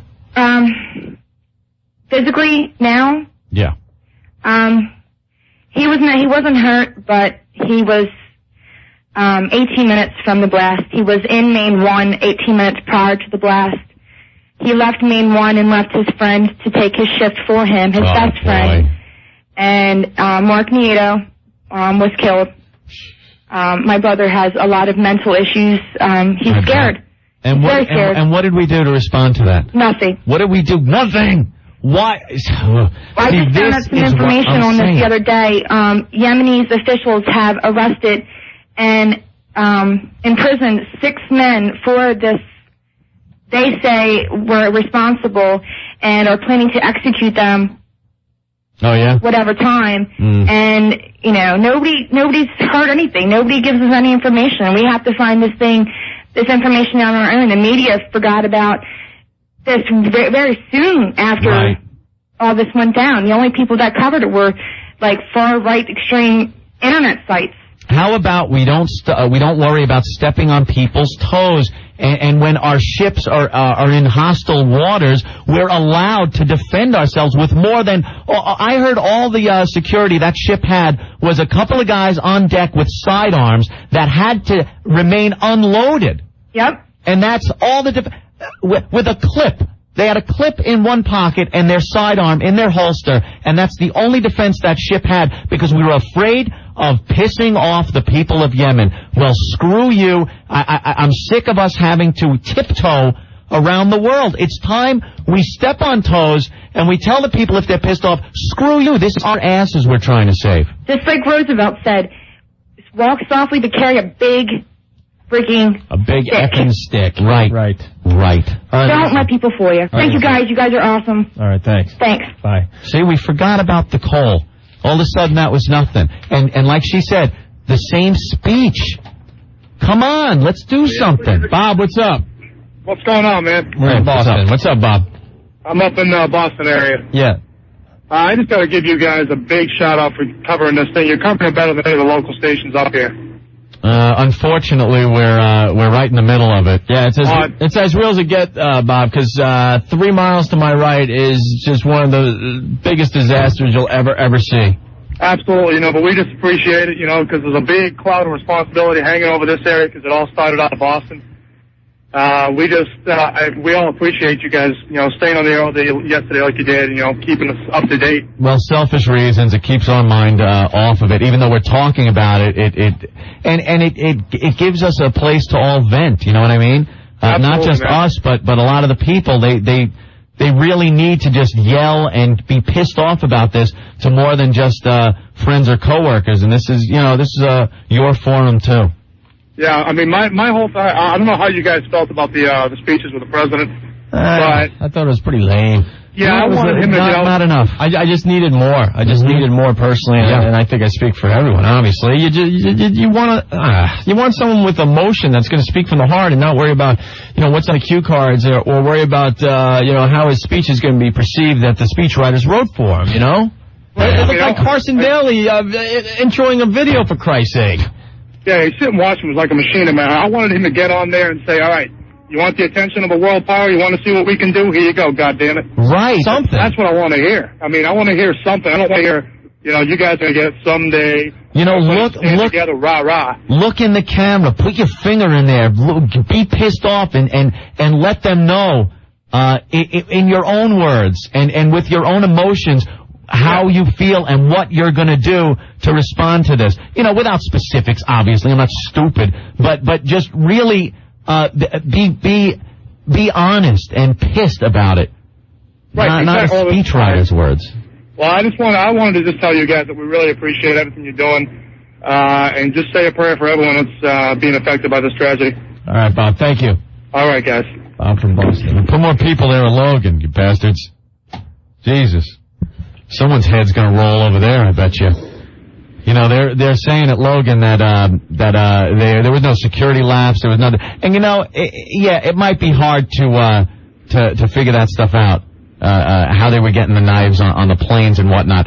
But you had a couple planes come out of there that did a lot of damage, and somebody's heads are gonna roll up there. Mark my words. Your brother-in-law's on the line. Johnny Race.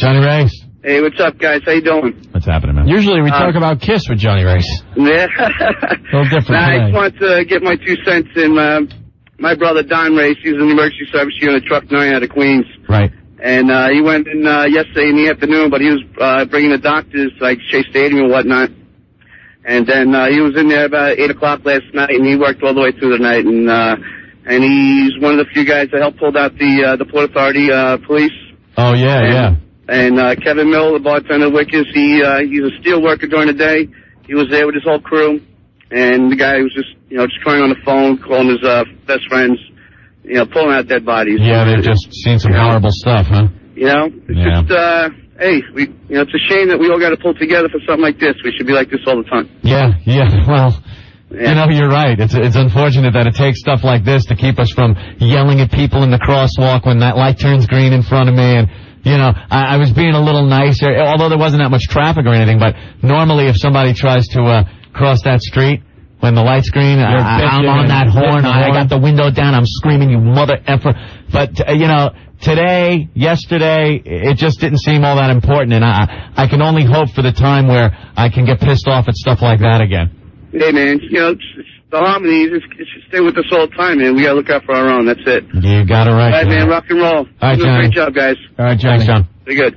Rock and roll Johnny Race. When can we get back to the days where Johnny Race is at the Vanderbilt watching his friend get tinkled upon by a chick? When can we get back to normal? I think our listeners will let us know that. Yes, they will. Kelly, what's it's funny you mention that because radio stations in New York already playing music and well, they had their one day of trying to come up with cute songs to play, and it's kind of maybe you just run out of things to say. Maybe that's it. I don't think it's a huge decision to then just throw music on. I'm pissed off at someone that we work someone in our own company. Yeah. Had the nerve to ask Ken Stevens, our general manager, when all this went down yesterday. So, what are Opie and Anthony going to do on their show today? What do you think? And the paper's the same thing. They're all surprised because we blew off our regular show to go with this. Just completely surprised. Oh yeah, we're going to do Lesbian for Day and all that fun stuff. Yesterday and today, of course. Yeah, well, I guess you can't totally fault them. I mean, when they tune in on a daily basis, it is usually a little out of control. But what we always say is it's just honesty and it's who we are. And when we're having fun, we're having a lot of fun. And when we're not having fun and we're joined together with a bunch of people that are in turmoil right now, we're gonna sit down and talk about that. And that's what we do. It doesn't always have to be a joke. And this is just how we're feeling, and we're sharing the time with other people that have been through this and listening to how they're feeling. The show has always been about just going with the flow, right. You know? Yep. We're going with the flow. Kelly, what's up? Hey, hi guys. Hey. I just want to tell you I love your show. And I have to tell you, my uncle was in one of the trade centers yesterday. Yeah. He was on the 37th floor. Luckily he got out. We didn't find out until 9 o'clock. No one knew if he was dead or alive. Yeah, a lot of people really just didn't know for quite a while. Yeah, he says that I don't know, we were in the first or second tower, but he said that he felt the building shake, like an earthquake. Mm-hmm. And they all ran to the elevators and they couldn't get in because it was smoke filled. So they had to walk down the stairs and get out. And everybody was telling him to run. And he almost orphaned, I guess, 2 children yesterday because his wife died of cancer 2 months ago. Oh, man. Oof. Yeah, they're 19 and 14. It's a tough old world, man. All right, Kelly, thank you. Thank you. Trying to get as many people on as possible today because everyone just needs to vent. Chris, what's up? Hey, man, what's going on, OA? Hey. You guys are handling this thing awesome. Yeah, well, we don't know what else to do. Yeah, you guys are handling it like 2 pros. Thanks, man. But I was down there. I'm an EMT. Yeah. And I was down when everything happened yesterday. Psycho Mark was down there. Psycho Mark, for a lot of the cities that don't know, a friend of the show, has done a lot of great stuff for our show. He was like a champ down there. It's just good to see somebody like him out. And he works for Fox. Yeah, here's another guy though that is known for being an effing lunatic. We've had this guy on the air for quite a while. He got fired from our show for various sexual. You could say it. He was there when a couple had anal on the boss's couch. On the boss's couch in the office, and he was told not to do it, and he pretty much said "F you" to our another boss, and had the couple do it. But yeah, he got fired, but everyone knows him as just being a psychopath. He goes out to appearances, and he's always screaming and yelling and saying the wrong stuff. He's just a nut. Well, here he is yesterday on Fox News, the on-the-spot reporter.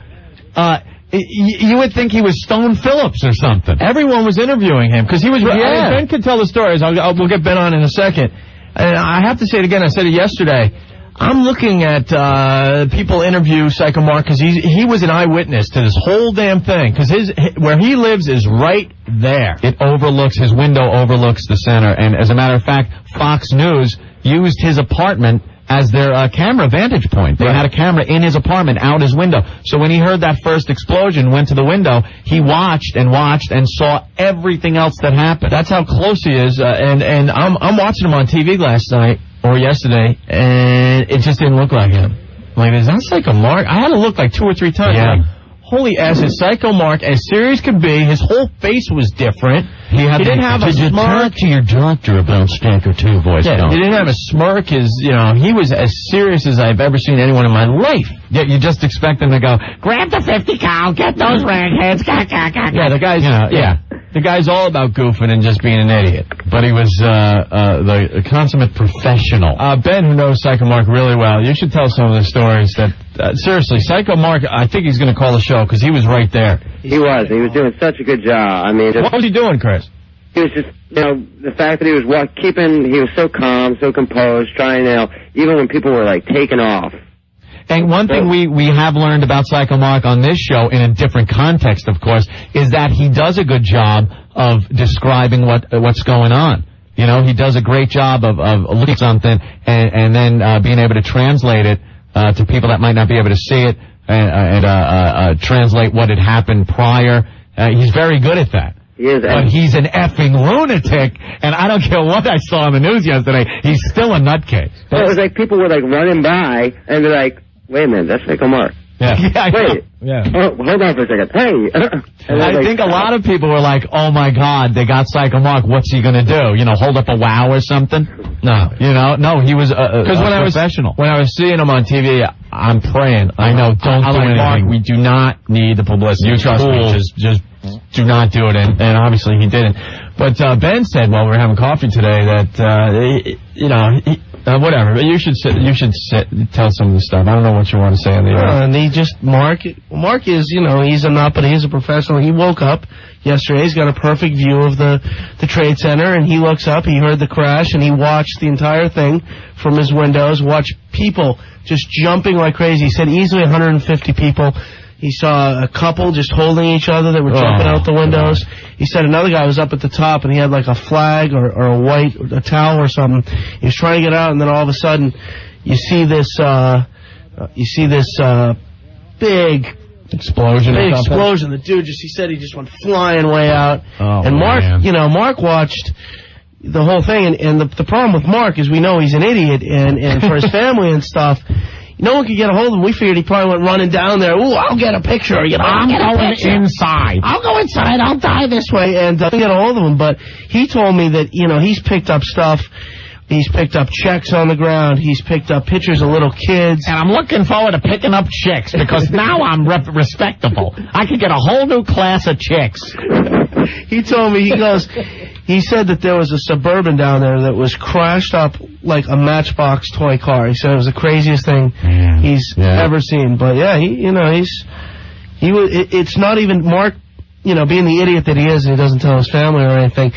We're all leaving messages for him. He finally changes his voicemail message, and it's a totally different sounding Mark going, I'm okay, I'm fine. It's not the crazy, wow, let's go crazy Mark. It's the very calm Mark. So he's he's freaked. He's a little freaked, but he saw the whole thing from his 43rd floor apartment. And Fox News right there in his apartment. Yeah, right. And it's funny. I'm watching Fox this morning, and there's a shot from yesterday, and it's completely Mark's view from his apartment, right? And Mark also, his windows. He's up on the 43rd floor. They're not supposed to open, but of course Mark, broke the thing, so they opened. So they had the camera right out of his window, and an unbelievable shot.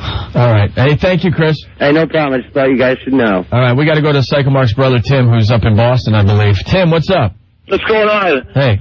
Yeah, we did have the family was biting our fingernails, obviously, because he didn't think to call in to his family. When I see his building exploding around on him, you can see his actual building from the cameras. Wow. The plane was crashing. And he doesn't call anything? Well, that's just typical Psycho Mark. I am going to give him a beat when I see him the next time, because my mother was like bawling her eyes out. My mother's actually in Paris right now. She's bawling her eyes out. I'm calling down there. But you said you saw him on TV. You called Ben. Ben called me. His boss had finally called me. But it was I didn't talk to him until about 3. But that's typical, obviously. But yeah, we told him, I was like, so what happened? He was like, I was like getting dressed and heard the big explosion. He goes, you look right out his window and you feel like you can touch the Twin Towers. He just said that it was just, the debris and people falling out the window and people jumping, holding hands, jumping, stuff like that. So that's pretty tough for anybody to see, I would assume. Yeah. Yeah, he said there's a couple jumped out the window, and he just said it was just carnage and just craziness, mayhem. I talked to him last night, and I talked to him again this morning, and he just said, you can tell that it's just a lot. He's had an hour's sleep, and it's been a lot to take in, to say the sure. you know, I was listening to Keep the Cop, and those guys are kind of like not trained to deal with this, but, you know, they're in that profession. But, you know, you get my brother who's on the weed, you know, having a good time, and he sees people jumping out windows. Yeah. Yeah, that's something to take. It's a little harder, I think. All right. Hey, thank you, Tim. Yep. This is starting to suck again. Pedro. Yeah, how's it going, guys? What's up, Pedro? I'm just exhausted, guys. Just really tired. You've been on the scene? Yeah, it's just nothing. Just put it to you this way, guys. Kuwait did not match this. Yeah. You were over there, huh? Yeah. Now you're an EMT. What have you done? What have you seen? I'm an EMT. I'm a military police officer. Oh. We were setting up our checkpoints and helping with moving rubble and debris and trying to see what we could find. Had to bring down some working dogs, trying to find some people, but there's just not a whole lot you can do. Yeah, that's what they've said. It's like they haven't found many survivors. Yeah. It's just really hard, you know. You got dust, concrete dust, and insulation that's about 6 inches thick in places, and you got rubble that's five stories tall. It's just so hard to look at. Yeah. I don't know how the hell they're gonna clear that out. It's just a massive undertaking. You see these huge bulldozers down there trying to clear it out, and the bucket load is just a drop in the bucket to the amount of rubble that's down there. And you know they're not going to just be able to rush in there and clear it out, because they got to recover either bodies or hopefully survivors. But it's just going to take quite a while to clean that up. Yeah, right now the Army Corps of Engineers around, they're trying to shore up what they can, the best they can, to make it safe for people to get in there and work. And it's just all about trying to get the situation as safe as possible for us to get in there and help clear it out. Yeah. Well, it's going to be some time before anybody's able to go to work down there in that area. Yeah, it's just really hard, you know, looking at that skyline and missing those 3 buildings it's weird. It's just so hard to look at. Whoever's sending the links to like pictures of body parts, no thank you. I'm not opening any more links today. Oh, you opened a link? Don't need to see what I just saw. That's enough of that today. All right, Pedro, thank you. Yeah, sorry to bum you guys out. No. You guys were sorry to bum us out. No, we're no. Thanks, Pedro. Yeah, close box. All right. Is that West Coast Dave sending that? Dave sent that? Ass. Don't send that. That's that from rotten.com or something. No.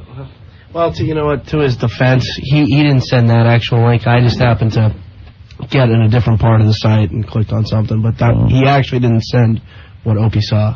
Well, I'm not even looking. So. That you don't want to. Matt, what's up? What's up, guys? Hey. It's really good to hear some frustration on the air. It gets a little disheartening. You feel like you're getting nowhere when you listen to the politicians talk. They're all jockeying for position. Not all. I mean, I'm not speaking for the population, but, I really want to hear there's going to be blood flowing on some third world country's gutters here real soon. I mean, I support them, just like we're supposed to, but the thing is, I'm not feeling it. You know what I mean? I'm not going to sit there in a phony way and say, and start waving the flag because they tell me to, or sit there and listen to these read speeches that a speechwriter wrote. I want some real feeling to come out and some real anger. Well, so far, the only real feelings that I've heard so far come from this show. I have a friend of mine who was actually down in the area, and there's no body parts involved, but I have a bunch of about 16 pictures I'll send you guys. It's some pretty intense things, but there's no gore involved, just the actual process and of the building being struck, and it's all photos that were taken amateur. But I have seen enough pictures. I've seen it all. I'm burnt out on looking at video clips and pictures. I want to turn the TV on and watch the Flintstones. You can find it. I'm so done with watching any more clips and videos and pictures. It's just awful. Well, when we're going to liven things up, I can't. I'm going to cut you off because you got it. We might have info on that flight from Rome. So there was a lady that called earlier. I think her name was Lisa, trying to figure out what hotel her parents are in Rome. Hello, Lisa. Hello, hi. How are you? Are you legit or what? Because this is not a date. Actually, I'm legit. Yeah, my parents are on the same flight. I have the hotel and the phone number. As this other girl, Lisa. This is another girl named Lisa whose parents are on the same flight. Okay, and you're positive about that? I'm positive. I have the hotel. What happened was they were supposed to go to Canada, and they rerouted the flight back to Rome. Right. And the flight didn't land until like 11 o'clock Rome time, which was like 7 o'clock Pennsylvania time yesterday. Okay, so what do you got? Because, it's going to be almost impossible for that other Lisa to get through, so you might as well put the info in the air. Okay, the actual address, the actual phone number to the hotel. Just give the hotel. The hotel? Yeah, what hotel are Okay, you staying at? I don't know how to say it. Spell it? R-G-I-S-E. R-G... E-R-G. E-R-E?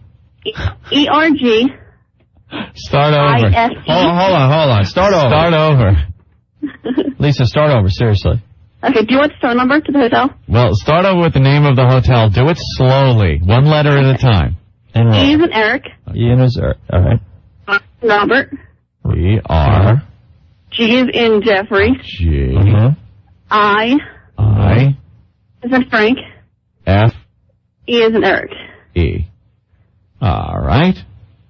And this is in Rome, but they went back to Rome. Wow, that's wacky. Okay. In Rome. Okay, and are we allowed to give out the phone number? Yeah, we give out the phone number. And people, it would be really stupid. Talk to the guy there, it would be real stupid to call Rome as a goof. So just if this girl Lisa, the other Lisa's listening, here's the number. Try giving it a call. And people, let her make the call. Don't tie up the number with your shenanigans. All right, go ahead. Okay, it's the international number. It's 011 39 06 66 440. Okay. And that'll put them directly into the hotel. Right on. All right, and if Lisa didn't get that, if she could keep trying to call, we'll have that info here for her if she finally does get through. All right, perfect. Somebody just called me and told me that they thought I was on the air. Okay. But actually, it was somebody else named Lisa. Yeah. Thank you, Lisa. You're welcome. Thank you. All right, man. Bye. Let's go to Joe. Where'd I go? Shoot. You went nowhere. All right, hold on. Let's go to Joe in Boston. Hello? Hey, Joe, what's up? Hey, guys. I've been oh, man, this is crazy stuff. I lived about 20 minutes off the bridge. I used to live in Jersey. Okay. All right, well, I do still live in Jersey. I'm a college student, right? Now I go to Boston College, right? I had a choice of going either to NYU or to BC. Right at the end, I was like, you know what? I love Boston. I got to come up here because I just love this place. Now, NYU is, a couple blocks away from the World Trade Center? Hey, Joe. Yeah. Let's get to the point. All right. No, the thing is, man, it's I'm in Boston, and I live 20 minutes away from where this hotel where the FBI agents keep going in. Over the past couple nights, I've been here, or the last night. You have nothing. No, man, hold on. No, there's been bomb threats. You're 20 minutes away from something that's going on in Boston. There are people right outside the Westin Hotel. So, I know. So what do you have today? Dude, man, it's just crazy with all this bomb stuff. And crazy. I'm hearing fire trucks and police going out all crazy over here, man. Crazy? It's pretty insane, man. Maybe all right, man. Thank you, Joe. Thank you, Joe. Hey. Thank you, Joe. There he goes. We got a quick clip of Colin Powell. We have to still try to return life to a sense of normalcy. We cannot be a people who are afraid to live. We cannot be a people who will move away from a relatively open society. We cannot be a people who walk around terrified. We're Americans. We don't walk around terrified. I don't know. I kind of get terrified walking around. Yeah, I'm looking at it. It's kind of terrifying. Here's another clip from Colin. Hearts go out to all the victims and to their families. It is a tragedy, but as the President has made clear, it is a tragedy that we are strong enough to overcome. Our spirits will not be broken. The resilience of this society will not be broken. We will find out who is responsible for this, and we will pay for it. Okay, I like that. But, it's the resilient part. We know we're resilient. We know that life will go on and the city will get back to some normalcy. I want to hear about the ass-kicking part. Let's hear from Newt. When you go to war, you have a whole new set of rules. You can blockade, you can use force, and you communicate to other governments, such as Sudan and Afghanistan, that the United States is now serious, that killing our men, women, and children, killing people in our cities, will never be accepted, and you're either with us against the terrorist, or you're with the terrorist against us, but there will be no neutrals. All right. Okay, Newt. least he's talking about the issue of the terrorists. I don't want to hear about how resilient we are. We know. More people died yesterday, more civilians died yesterday than on any day in American history. It is clear that forces have declared war against the United States. What is not yet clear is whether we're prepared to step up to that, declare war, and use the elements of war, the military, the intelligence community, or whether we're going to try to deal with this as a criminal justice problem. No.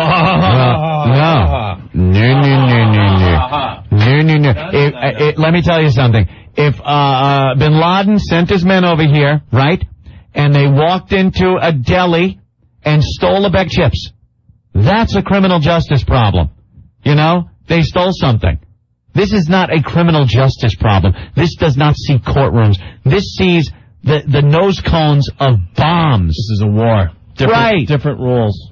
This was a systematic act of war, and it is very, very important that we move in the direction of making this a matter of war, a matter of national security policy, not a criminal justice system matter. And I think that in that sense, my hope is that this morning the President will be indicating that he will be coming to the Congress soon and that he'll be asking the Congress for a declaration of war. Very good. How many years did we have to sit and wait while the Pan Am Lockerbie debacle sat with the suspected bombers trying to be extradited? Ooh, watch out, he's sending over a subpoena.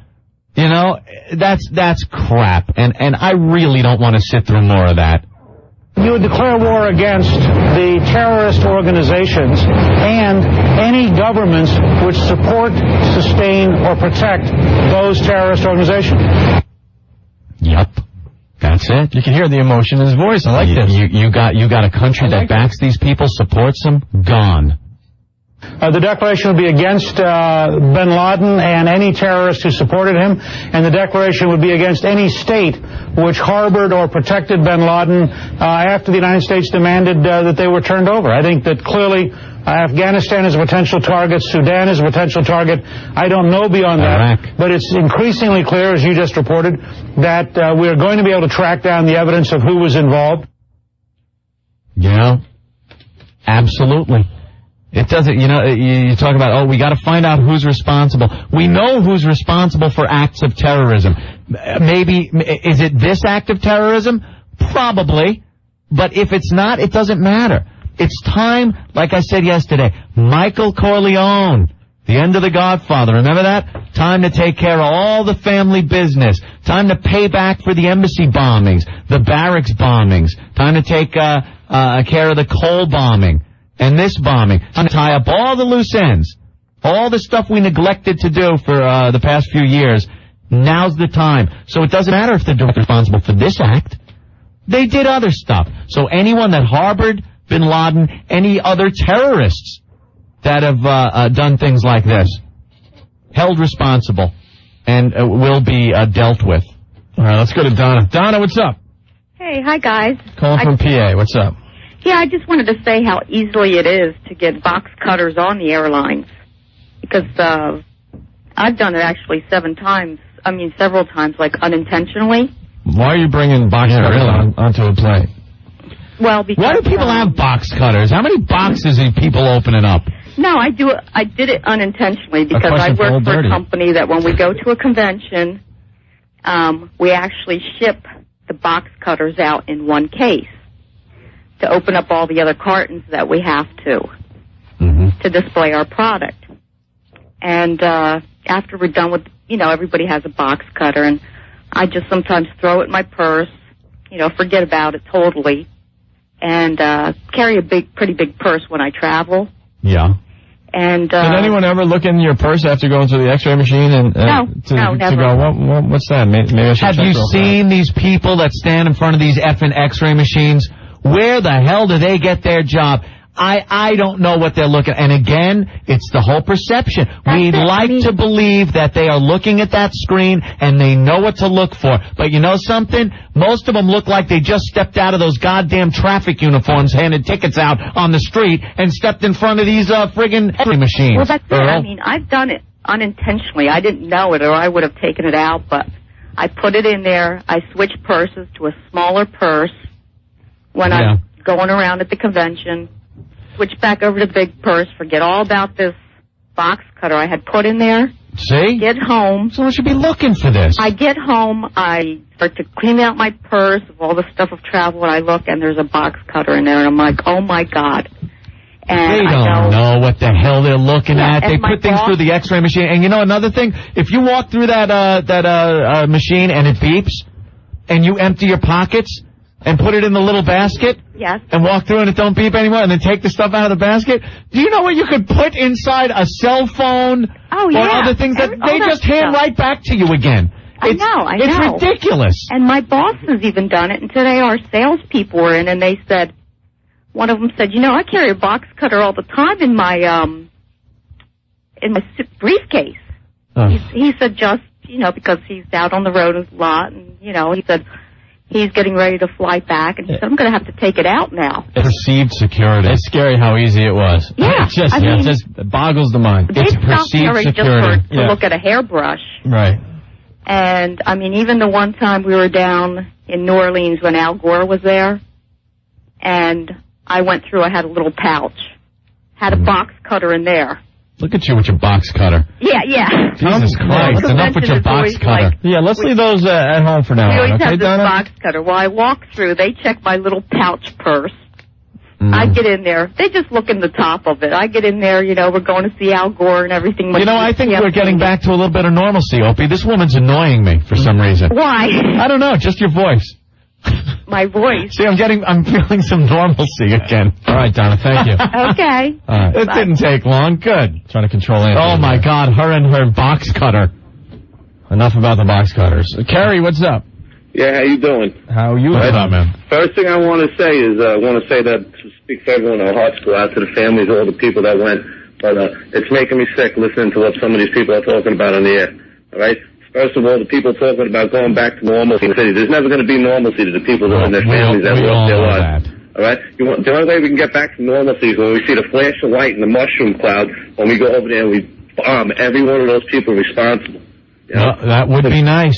To me, every one of those people, those women and children that were chanting in the street and cheering the death of our civilians, they just became soldiers. Potential terrorists, future terrorists. These are the same people that when there's a goddamn earthquake or a mudslide or their little stinky village crumbles to the ground, we're the first people to pack food and aid and send it over. And the elementary school kids in our country, are they jumping for joy? No. They write little letters and cards and send it over there. And their little bastards stand there with their stupid flag and jump up for joy that our people are dead. These are those Hillary Clintons and the liberal groups of our society that want to feel bad for these people.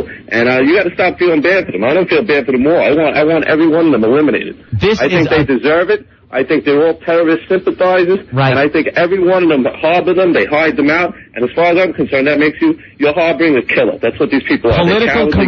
Political correctness has no place in national security. We can't be afraid to offend these people by weeding them out. That's right, you can. What we got to do now, they declared war, and every one of those people dancing in the street, the women and children, all they're doing is raising their children to hate the United States. Exactly. That means in 10, 15 years from now, these people are potential terrorists. They're cultivating weapons, is what they're doing. They're not raising children. Destroyed, and these people are calling in with my mom, he doesn't know where I am, and the box cutters, and stupid, ridiculous things like that. It's making me sick to my stomach. All right, Kerry, and you're New York Fire Department, right? No, my brother's New York Fire Department. They lost a lot. His house lost a lot of people yesterday. How many did they lose? They lost 7 altogether. Jesus. Out of like 14 people. And there's no normalcy to their lives. Not today, not tomorrow, not for their day. Okay? And that's what the big thing is. And all these people, there was not one military target hit yesterday in New York City. These were civilians. And the people in Palestine and Afghanistan were cheering it, and it was a disgusting sight. Yeah. And when I see a mushroom cloud and I see them people burning in the street, then maybe some normalcy will be brought back to the society. Yeah. All right, Kerry. All right? Thank you for listening. Bye-bye. That's it. Yeah. Can't sit around and be all sensitive to, oh, wait, we can't offend this group, so why don't we sit here like sitting ducks? No. Dan, you're next on the Opie and Anthony show. What's up? Man, I was right there yesterday I was on a rooftop in New Jersey watching the whole thing. I am so pissed off right now, I can't even tell you. So see that, did you guys see Fox 5 yesterday with that fat woman with her tongue in the middle of the street at the West Bank? Oh, that teeth falling out of her head. Just ridiculous. Celebrating, dancing in the streets. Did you see the guy driving by in the little truck, and he's giving the victory sign and waving, and he's got a little banner inside his truck that says Ford. like he's proud to drive a Ford. He's driving an American car, and he's cheering. And those little future terrorists, those small weapons that they're raising, are waving their flags. And I was completely disgusted, and I could think of nothing better than seeing them burn. Just terrible. Either to blow them all up or line them all up and give them the AIDS virus or something. I don't know what to think. Anyway, the second point is I was watching Channel 7 yesterday. I saw Joe Torres on Channel 7. He's on the east side of the World Trade Center.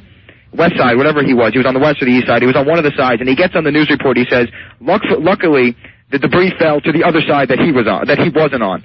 He's like, thank goodness that it didn't fall to my side. Gee, other people on the other side. And then obviously someone told him his earpiece, you freaking douchebag, what did you just say? He's like, oh, Joe Torres, ABC News, get me off the air, please, very quickly. Yeah. Just disgusting. And anyway, guys, I wanted to commend you on yesterday. It was nice to hear some familiar voices, and it really got me through the afternoon. I appreciate it. All right, Dan, thank you. All right, man. We're going to go to Matovich from CBS Sports. He helped us out a lot yesterday, and he's back on today. Pete, what's going on? Hey, guys, last time I complimented you on the air, you hung up on me, so let me just say, I just thought you guys did a terrible job yesterday. No, we didn't hang up on you. I'm just kidding. We didn't have the power to do that from where we were yesterday. No, not yesterday. Last time I talked to you guys from Philly. But anyway, I just watching the news here, and WNBC just reported that there was a flight yesterday morning at 9 o'clock from JFK to L.A. There were 3 Muslim-looking men that were arguing with the flight attendants, and the flight attendants asked them to leave the plane, and they would not leave the plane. And the flight attendants argued with them. They had to get off. They were persistent that they couldn't get off the plane. Was this the guys that there was something wrong with their boarding pass? Yeah. Yeah, and so they called the police. Yeah. As soon as the guys found out that the police were coming, they took off. And it turns out, it looks like that Flight 23, United Flight 23 from JFK to L.A. was another flight. It's plane. Whoa. So they just reported it now. It looks like it's unbelievable. It looks like there was going to be a 5th plane. And those 3 guys are at large now. And that fits the MO, the plane, the airline, the fuel in it to go to L.A. Right. Right out of at 9 o'clock. Kennedy, 9 o'clock. Take off at 9 o'clock. Wow. Holy God, imagine the people on that plane. So those bastards are out there. So there are guys that are out there right now. Still alive in our country. They got to be rounded up and destroyed. They should be strapped to the cruise missiles that we bomb their country with. It's incredible. Yeah. So, and Anthony, I agree with you. Last night, I was a Clinton guy, and I know you were killing Clinton yesterday, but and I was a little nervous when Bush was elected. But last night, going into that speech, I heard everyone saying, this is the biggest presidential speech in decades. And I said, you know what? I'm with you 100%. I'm with you. Yeah. This is it. Let's go. And I'm telling you, about 5 minutes in, my mind started wandering. He lost me. Yeah. I lost interest. I wanted a more emotional speech from this guy that was reflecting the people in this country and their anger a little better. I wanted to be with them. I was looking forward to hearing it. I was on his team, and I'm still on his team. But yeah, I agree with you.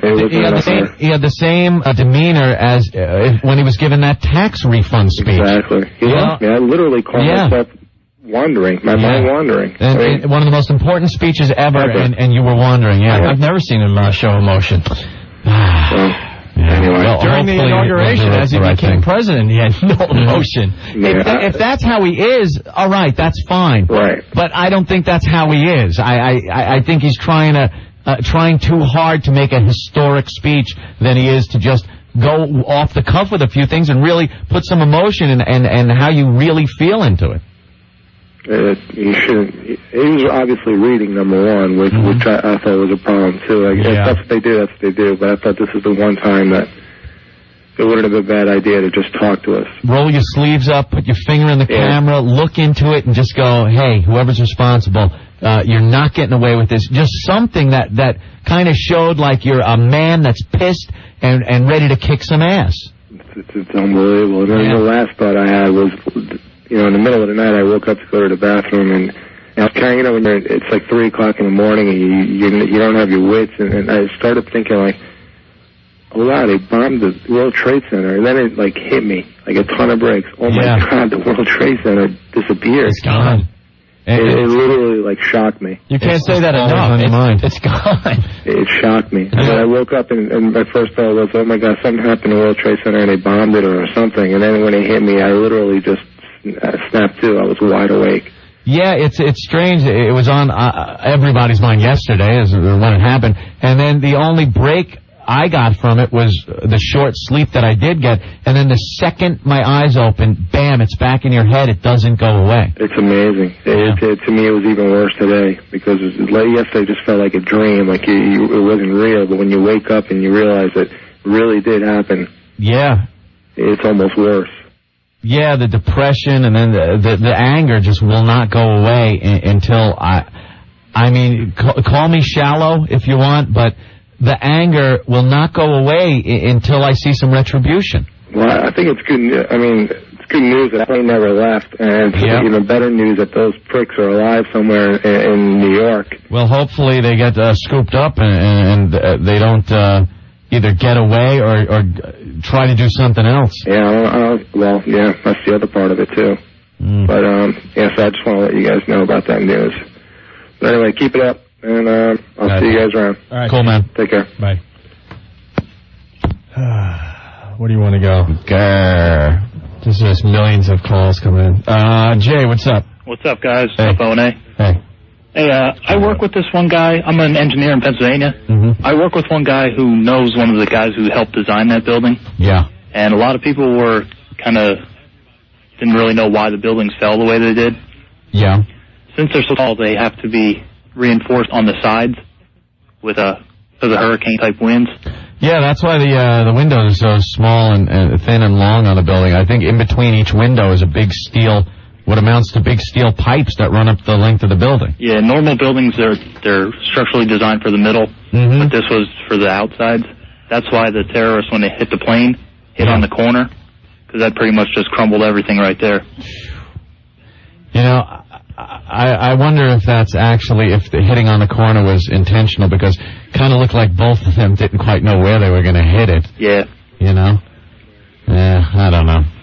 Yeah. All right, man. All right, take care. Thanks, Jay. What's up, Martin? Tube construction, they call it. Hey, Adam Ferrara. There's my pal. How you doing? You're okay, and you live right there, too. You're right downtown. Right there, man, right by Washington Square Park. It's the wind blew, and it was coming up 6th Avenue. And you could really smell it. We was down there all morning just cheering on the cops and environment. The West Side Highway is lined with people with signs that say New York Heroes. Yeah. And just screaming. Great. Where were you when it happened? I was home. You were? I was sleeping.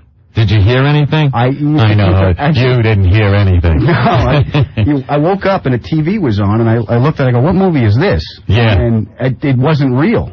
Yeah. And when the plane hit, my girlfriend was at the gym, and I just ran out of the house to go get her. And she came home, we met in the elevator, she was crying, it's just nuts. Was the gym nearby, or? Yeah, on 13th. So you're wondering about each other and stuff. Yeah, it's nuts, because you don't know what to do, and the phones go out, and you want to email, I left cold the house. I know. Yeah, that's what happens, when you're right there, in the midst of it. And for relatives that don't live in New York, they just hear New York, and I think people from Syracuse were getting calls going, are you okay? Yeah. People freak out. My mother said, we opened up the map, you're only a finger away. How about that? Oh, your mom and dad, I know your mom especially, she's just like... She had an evacuation plan. Get to Chelsea Piers, John's got the boat. Yeah, I'm sure. Yeah. A lot of people thought my boy. Yeah. Where's my boy? Yeah. Send Wheezy over there, she'll kick some ass. How dare you? Do you know my son was right near there? Yeah. A lot of people thought we broadcasted from the Twin Towers. They didn't know. Really? I'm reading email going, it was good to see that you guys were alive. Oh, really? Yeah, you got to read some of this stuff back there. Well, we were scared because I called the office. I called your number in the back office, and then I got a hold of, I called the house. I got you and your cell phone. I couldn't get through on your cell phone. Yeah. So I gave my girlfriend, we have walkie-talkies that I got as a gift for something. The two-way. Yeah, I got that, take this. She goes, what is this? I go, just take this. Here's the code.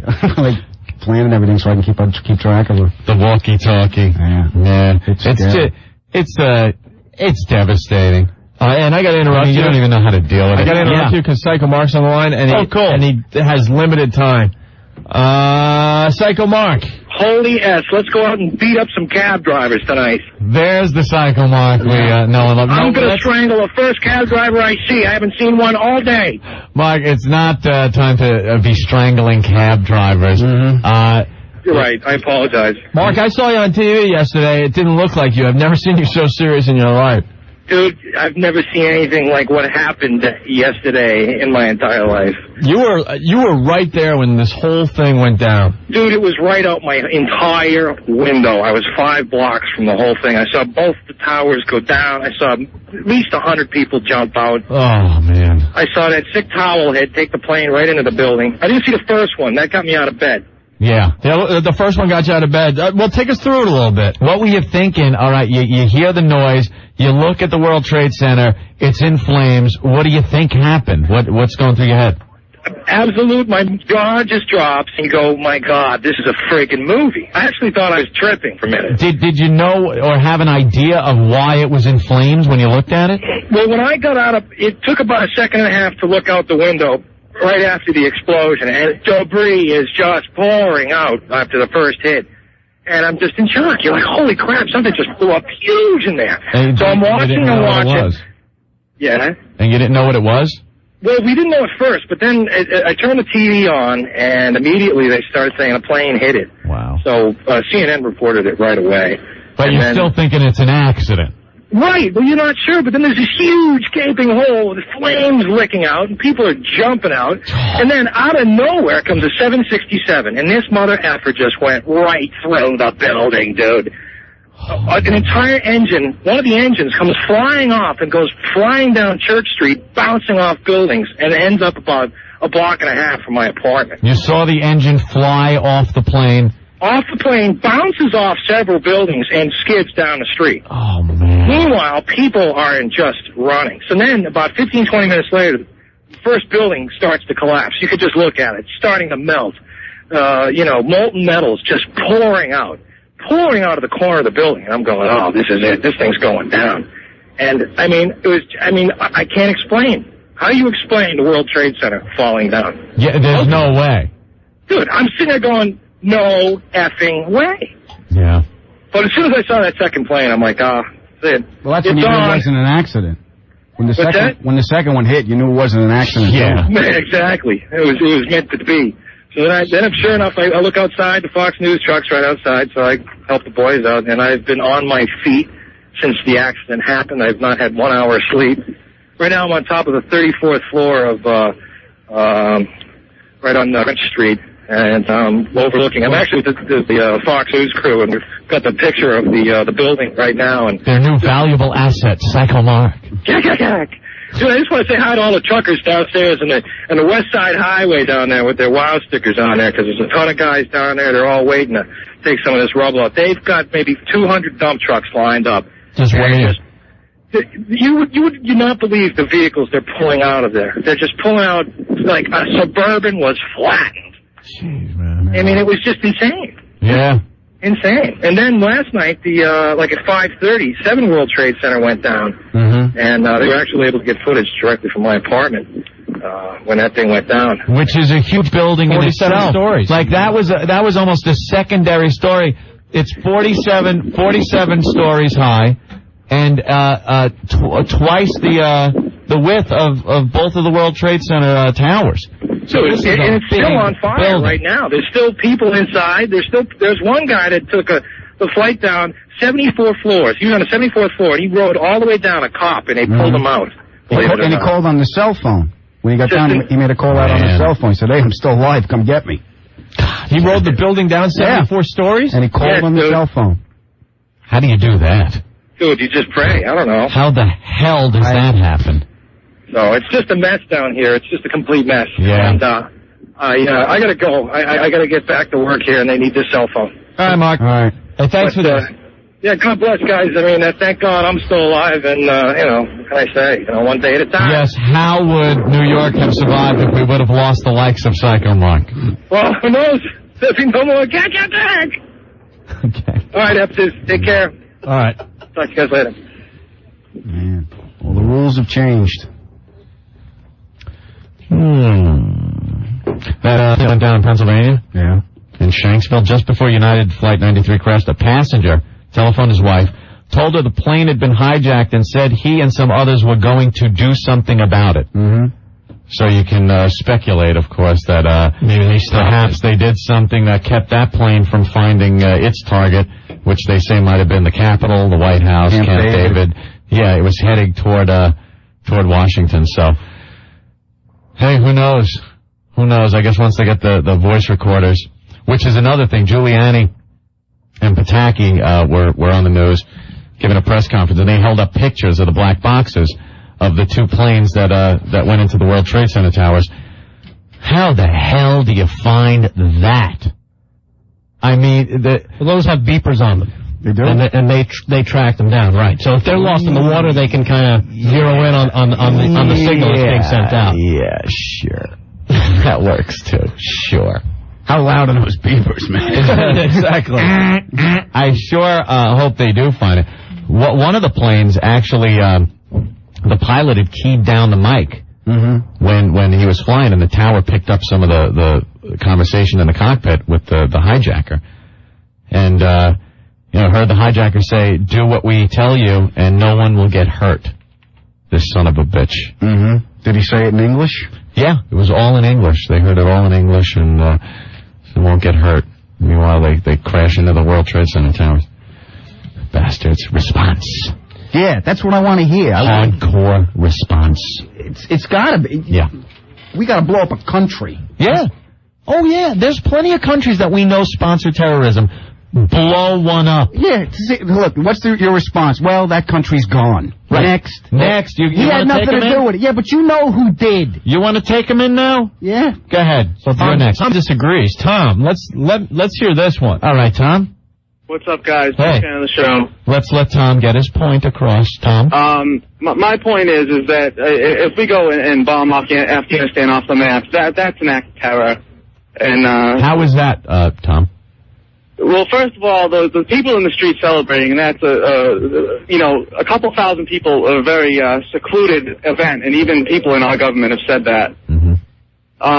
As far as going to war with Afghanistan, I think with the unbelievable support we have all over the world, I think it really is simply we're coming for them. Anybody that gets in our way is going to be sacrificed. But you can't just start dropping bombs on civilians. How do you think we should take care and get bin Laden, who is in Afghanistan? The government in charge in Afghanistan knows he's in Afghanistan. Is protecting him. How then do you think we should take care of this then, if not bombing Afghanistan? I believe you send in special forces, Navy SEALs, and other high-level military. And do you of think course, any resistance has to be dealt with in the obvious manner. But I think if you're we putting react more American lives at risk. Not only that, you don't know where he is in Afghanistan. He's hidden in caves. This country is big. The government knows where he is, and the only way to force their hand is to make their people suffer to the point that they say, "Hey, please, turn this guy over." But I don't think that, enough, and whether you consider these people innocent or not, these people did not elect their leaders. And then overthrow them, or pay the consequences. And another point is if Saddam Hussein had been killed this week, we would also be celebrating in the streets. So, you know something? You got a point, but did he earn it? Yeah, I mean, have you seen the papers? It's war. He's another terrorist. I just don't believe any more innocent people need to be killed. And if you think anybody that lives in the country is guilty, then hey, I'm not saying that. I'm sure there are people in Afghanistan that cannot stand their government that are crying about what happened to our people here in the United States. But you know something? What do you do? What do you do? That's their government that's holding on to this guy, and they're despicable people. I mean, let me make clear that, redemption has to be achieved without a doubt. I'm not siding with anyone. This is where he's being protected by the Taliban. He said 3 weeks ago in a London newspaper that something's going to happen to the United States. Yeah. What more do you need? He's already tried once to take down the World Trade Center. Hey, Tom, what do you tell the victims' families? That your family's dead, so now we're going to kill many others? I don't think that's necessarily... What do you tell the families? Let me read something that just came over. CNN report from Ground Zero of the blast. Workers are using anything they can find to pick up body parts. Those parts in any bodies are being taken to one of several makeshift morgues. What do you tell the families? So telling them tomorrow that we went and killed 10,000 Afghanis makes it better? But we you know something? Makes me feel a little better. We didn't go over there unprovoked and kill their people. We are sitting here, a country... This country started a war. That takes care of the world for some reason. Yesterday was an act of war. It is now a war. War sucks. War does suck, absolutely. We did not start it. Right, we're in a war situation right now, my friend. And these people understand one thing, death and destruction. It's what they deal out, and it's the only thing they understand. So you have to give it back to them a lot worse than they gave it to you. There's no diplomacy with these people. Diplomacy is gone. They started the war. They chose the rules. You got to prevent this from happening again, because next time it's going to be even worse, believe it or not. Right. If you can even imagine that. Let me say what led me to this conclusion real briefly, and then I'll get off their show. Really what triggered this kind of thought in me was the last thing the president said to us last night, and that was God bless. And the Christian belief that only Americans are God's children is just such a disgusting way to portray. Tom? I mean, I'm not a religious guy. Yeah, but the mentality, especially among Christians in this country, is that only Americans are God's children. Tom, and I'm just a lot of people have died. Period. It doesn't matter what race, religion, color, creed. We get Yahoo is now like that idiot you just had on. Oh, let's go beat up a cab driver. What an effing loser. Tom, can I tell you something? This whole thing, the devastation you see on TV, is in the name of someone's God. Mm-hmm. It's in the name of their God. So I don't even want to hear about anyone's religion right now. I don't want to hear the president say God bless. I don't want to hear any of that, because us humans have this twisted concept of what God is. We might sit here and think it's a great thing and God is great and he will support us. Over there, their version of God says, grab a plane and smash it into buildings. So I don't even want to hear... No. That's what they do over there. That's what these people think. They think that if they do this, it will bring them closer to their God. So I don't even want to hear any religion being brought up. And they get 70 virgins on top of that. 70 virgins, and they stay by the right hand of God in the land of milk and honey. Tom, that's what these martyrs... Tom, you're laughing. That's what they believe. Well, I don't really believe any religion point, but and that's not... I'm sick of hearing any religion right now. I agree. What's up? What's up? I'm listening to this peace queer you got on the phone here. This is the reason we got in this place in the first place. We got to lay down nuclear weapons on these guys. You tell them you got 48 hours to put this bin Laden guy to our doorstep, or we're going to start launching bombs to every one of these countries. Hey, there you go. We give them a little out. We say, hey, hand them over or it's over. And there's such... I agree with that, but I don't agree you drop nuclear bombs on anyone. Why not? Oh, yeah? Have you seen the footage of what's gone on? This is the only What thing... has gone on is unbelievably terrible. And this is the only thing these people understand. The people that have created this atrocity, not the people that live in the country that harbors this person. That's my point. That's all these people understand. This is what they need to learn. I'll break your effing neck. And that's what it learns. Yeah. You ruined me. My pal. All right, Foot. All right, yeah, bye-bye. Good point, man. Tom, we're done with you. All right, have a good day. And you know, I want to say, I don't want to feel like we were all beating up on Tom. He does have his opinion. I really disagree with it. I don't think, and Joe Joe Curry, he had a great point. With this is all these people understand. About 48 hours to get the innocent out of the way. And it's that kind of thinking that got us into this. We've always been very peaceful. We've always laid back. When we go to war, we spend umpteen $1 billion designing weapons so we could take a building out and not destroy the hospital right next door. We're pretty charitable when it comes to war. And this has gotten us into some trouble. Unless war is horrible and an awful thing that kills a lot of people in a horrible way, it's not effective. It's effective when you see what happens. See? That's war. There are dead people that did nothing laying out there. And you know how you respond to that?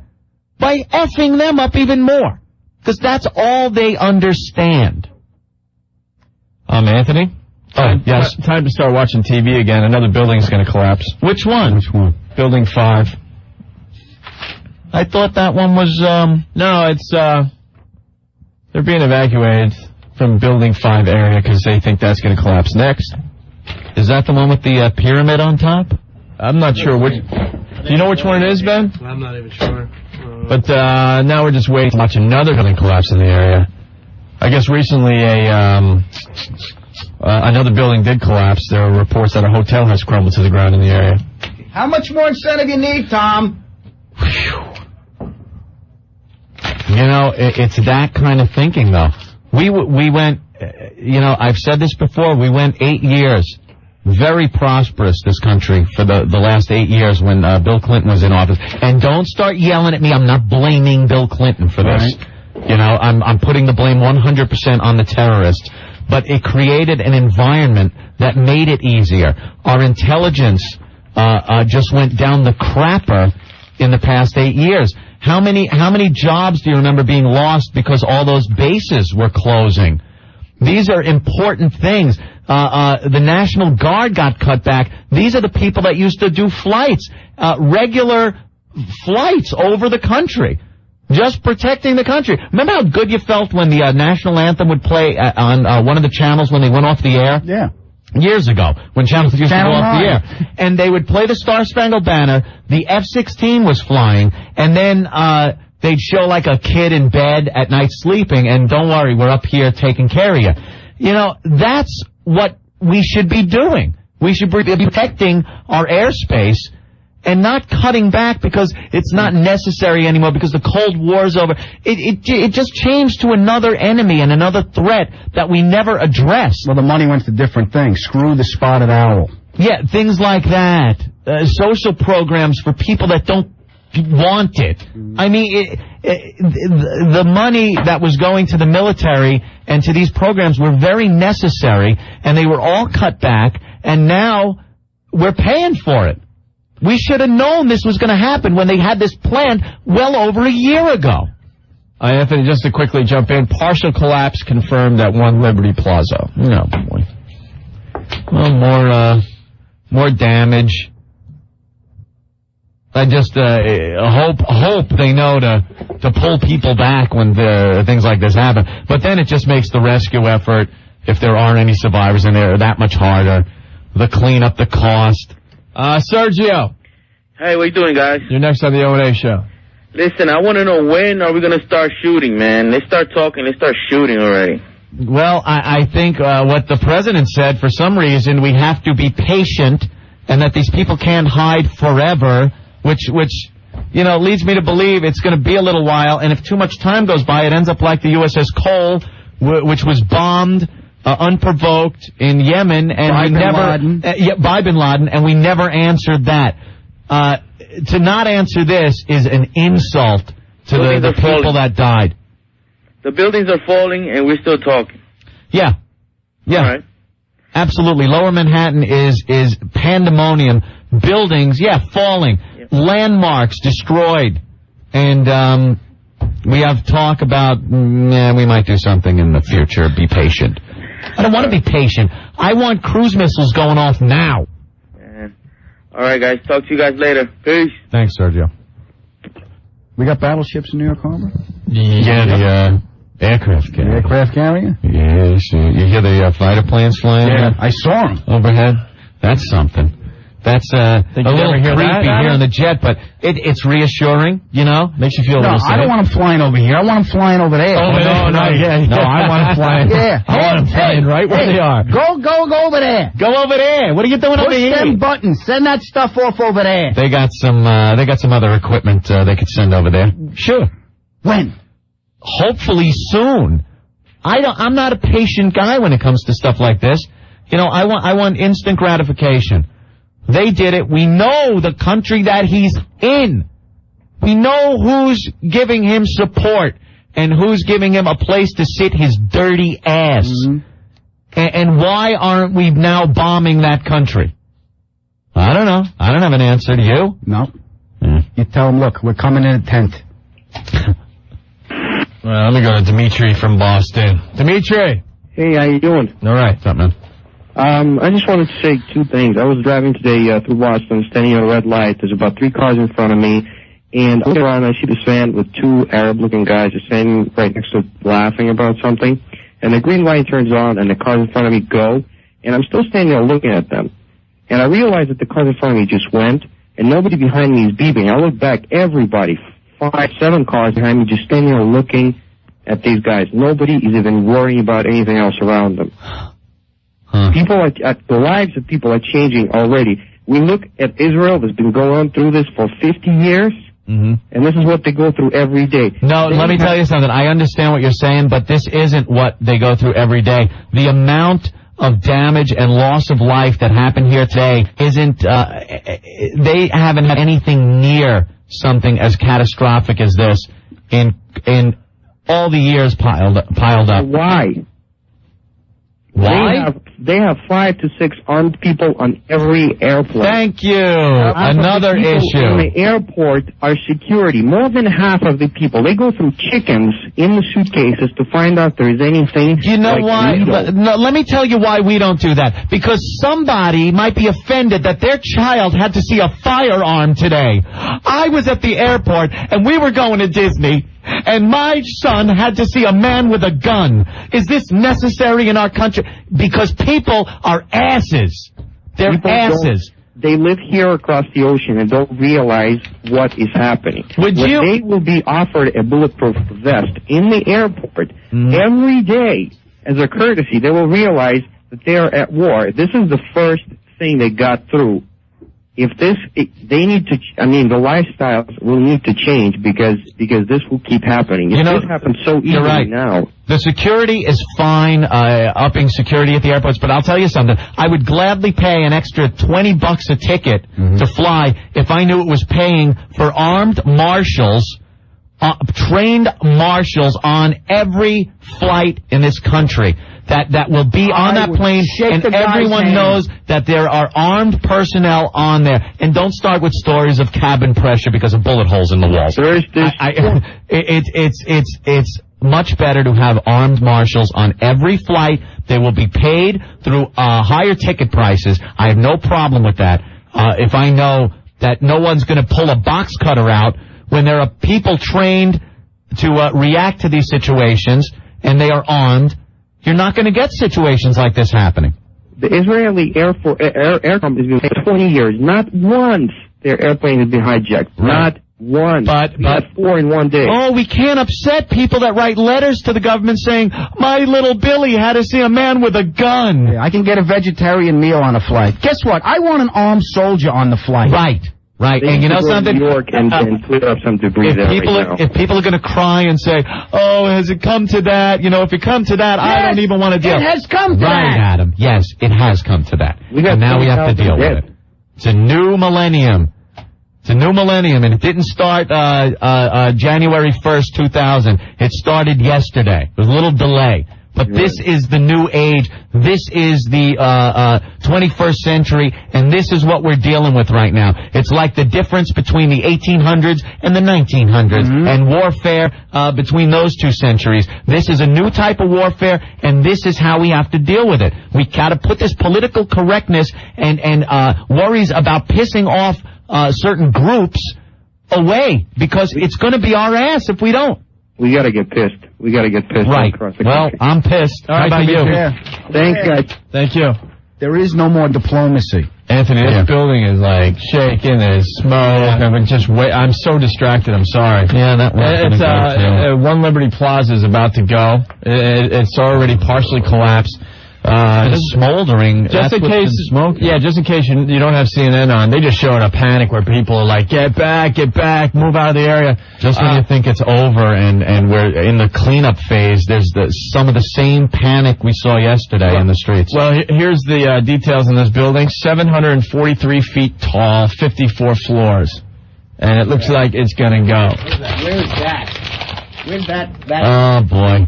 They just said some goose stepping. It's Iraq, and there is Saddam Hussein, please, he has to get it too. He has sponsored this stuff. He has financed terrorism. Whether he's involved in this action, I don't know. I don't care. He's guilty of other actions against this country and other countries that want to live free. So he should have to taste some of the wrath. Yeah, that building's gonna go, huh? Yeah, sorry. They're making it look like it's gonna go any second. And here is some of Saddam Hussein's quotes about what happened yesterday. America reaps thorns sown by its rulers. There you go. The result of the thorns sown by its leaders in the world. That's what the terror attacks in the United States are. What else did he say? Same stuff. He keeps with the reaped thorns. Let me go to Eric from Jersey. Eric! Hey, how you doing, guys? Bastard. What's up? Well, not how you doing. I'm sorry to sound so excited. But I just want to make a comment about what you said about how kids today in society aren't allowed to see guns and the nonviolence on television and in airports. I just want to give you a lot of props for saying that because, I mean, it's the absolute truth. This is the day we live in. If a child sees a gun or even if it's for his own protection, we got to have, a big uproar with, all the people who don't want any violence and whatever. You know? Eric, I'm going to cut you off because the mayor's speaking. I want to see if there's anything. Okay, absolutely, man. All right. Talk to you. Day and age we live in. Well, thank you, Rudy. And on behalf of New York's congressional delegation, Senator Clinton, Congressman Rangel, Ardeen, Congressman Meeks and Nadler. See, I can't stand the name dropping they do, and they have to address everybody. First, we've got a couple of points here to make. First, I want to thank the governor for the great job that they have done. We have watched television, and I have heard from more than there's no reason to clap. That they feel as bad as they feel about this. They feel relieved with people like Giuliani and Pataki down here in charge and keeping things as best as they can be under these difficult times, so we thank you. I also want to thank President Bush. I spoke to the president yesterday. He assured me that he was going to do everything, and his administration was going to do everything that it could do. He said, you have a blank check. And what we are here, what Hillary and I and the delegation are here to do is assess the damage, make an inventory list, and go back to Washington. I've told Good luck. Hope you have a lot Joe Olbon, I'll talk about him in a minute, and others, that we may need the kinds of help that are different than usual disasters. We not only have the so many people who've been lost and the buildings that have been lost, but we have a financial services industry that has real trouble. We have insurance debts that are enormous. We have everything. All right, so, Chuck. Thank you. Thank you, Chuck The beauty of this display is that it's the federal There you go. Thanks, Chuck. Blah, blah, blah, blah.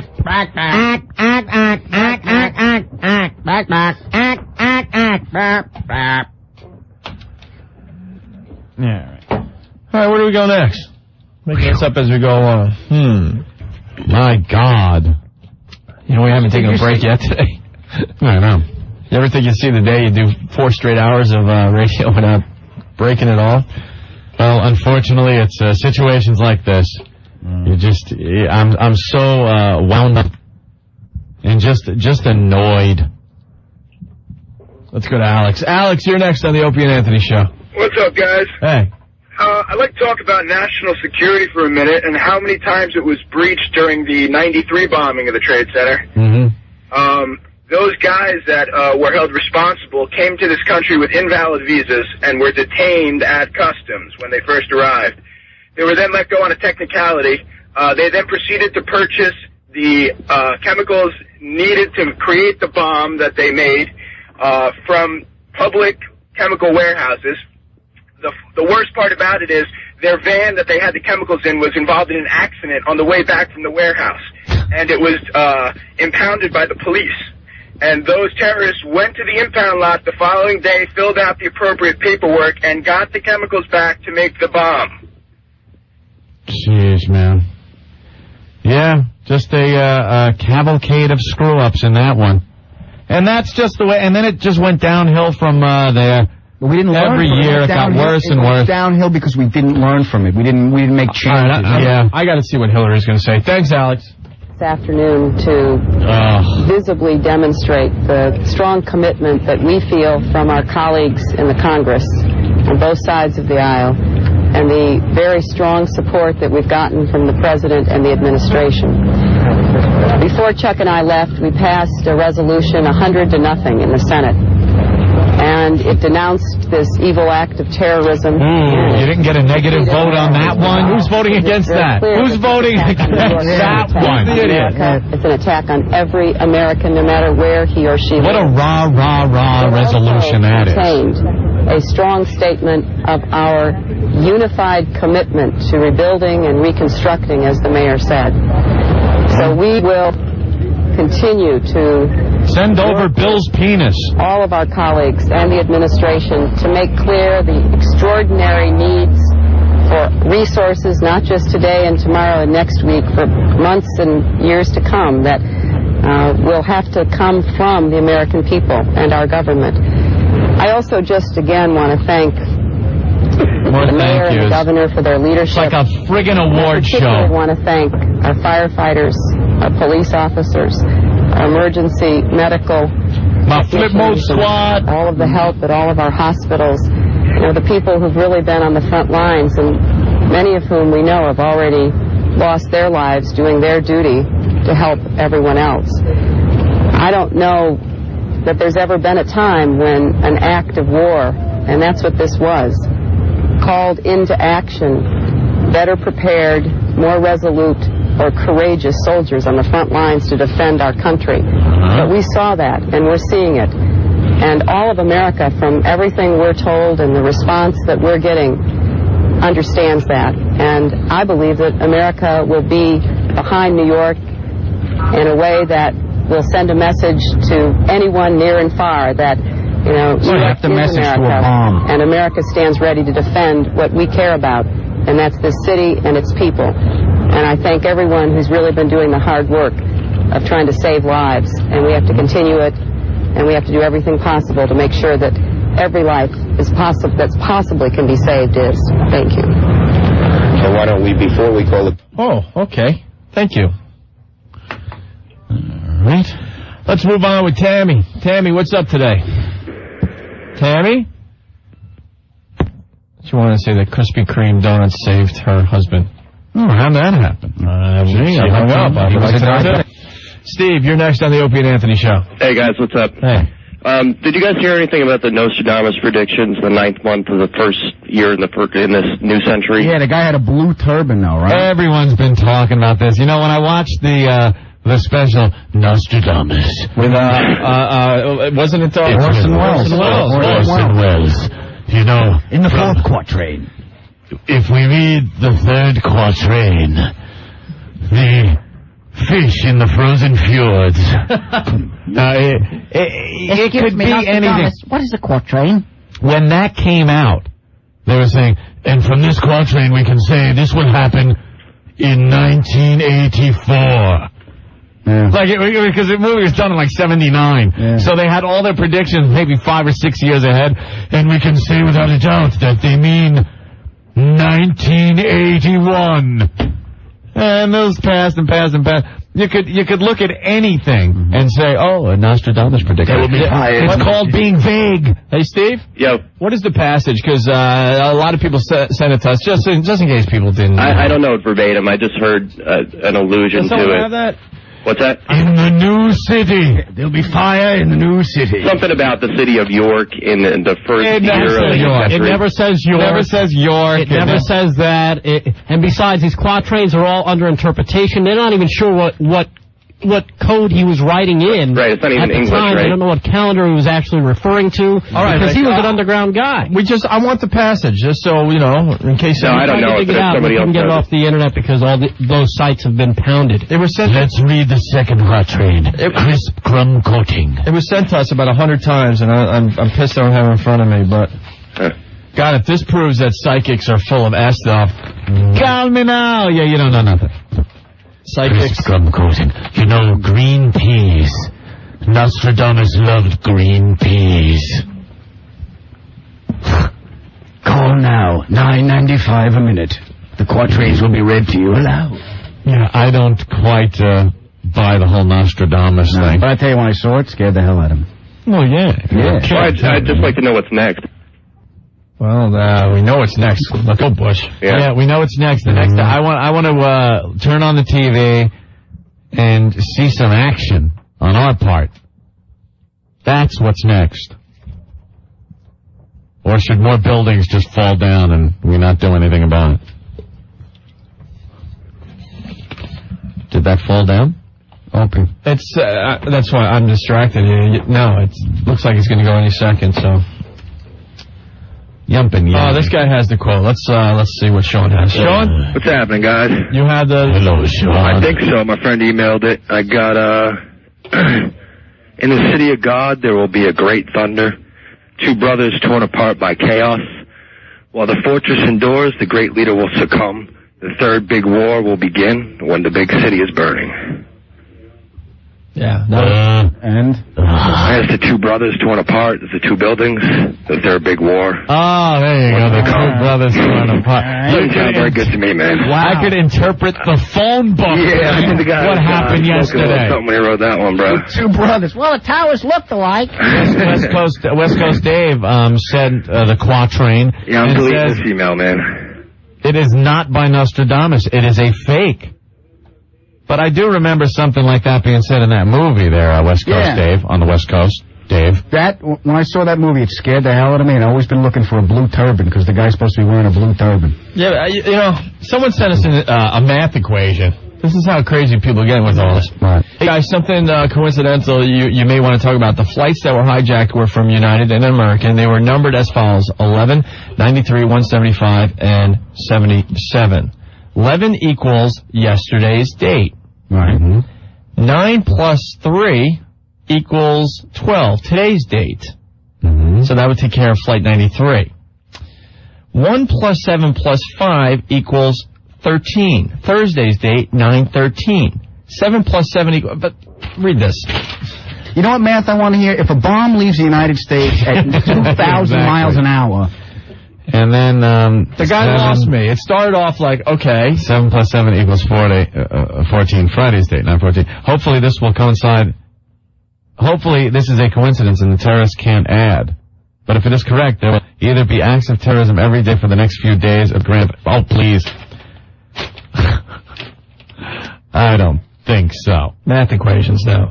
Yeah, they had to pick the flights, it was a coincidence that they were flights that originated near New York and had enough fuel to go to L.A. Please, Mark, stop it with your babble. Mark wants to make a point here. Mark, what's going on? What's going on? Hey. I just want to make a point about Hillary Clinton. Okay. Everybody forgets about a year or two ago when she was embracing Arafat's wife. Oh, right. Remember that? Peaceful and everything. I just wanted to bring that up. I didn't know if anybody remembered that. I love that tablecloth on his head. Then when Arafat visited the White House and Bill had just gotten a Hummer? Yep. From Monica? Yeah. Arafat is very, very frightened right now. And he should be. I'll tell you, he says he's donating blood to go to some of the survivors. He's just doing that he is so scared now. He's one of the real high-profile guys. Right. And he knows where he is. So. Yeah, everyone knows where he is at any given moment, and he's very afraid right now, and I think he should be. He's a two-faced, despicable man, which is even worse in some ways than this Bin Laden who hides out in caves and everyone knows he's a scumbag. This guy looks our leaders and leaders of the free world right in the face at the UN and lies right to him. So he has a lot to fear. Tammy's calling back. Tammy. Hi, guys. Hi. How are you? Thanks. Good. I heard one of the best survivor stories. It's really kind of neat to hear all these people and how, like, they survived just by a couple of minutes because they did this, that, or the other thing. Yeah, there's some of that in the papers today. One guy survived because he watched Monday Night Football and stayed up late, so he went into work a little later. A woman I work with, her husband works on the 92nd floor of the second building that was hit. On his way to work, he passed the Krispy Kreme and decided, I'm not going to have the donut. Goes up to his desk on the 92nd floor, decides he wants the donut, comes all the way back down, and that's when the bomb goes off while he has the donut in his mouth. Well, it was a plan. Saved by a Krispy Kreme. I have a whole new respect for that donut. What? Okay, terrific. Okay. I thought it was a great story. You're a little too excited over a donut. Nice gift. Well, I always liked Krispy Kremes. It's an incredible story, yeah. We'll set up a Krispy Kreme defense shield around the country. Well, there you go. Fear the giant All right, crawler. thanks. It's nice to know they're good for something. Fear the donuts. Jeremiah from D.C., right? Oh, hey, what's up, man? Yeah, from D.C. Hey. I actually passed the Pentagon yesterday on the road, and it's horrifying. I can imagine what you all are going through up there. But I just wanted to thank y'all for, it's like you're echoing the sentiment of, how a lot of people feel, a lot of my friends, a lot of people that I know, how they feel, and a lot of news organizations aren't covering, comments such as ours and yours. Yeah, so I think to be echoing that comment, to be hearing it on the radio, because I wish I could be on the radio for like 4 hours a day just complaining up a storm, and it makes me feel good to hear it. Is the Pentagon still burning? I'm not sure. I'm not near it now. Okay. It passed yesterday, but didn't they pull the people out because there was still another fire?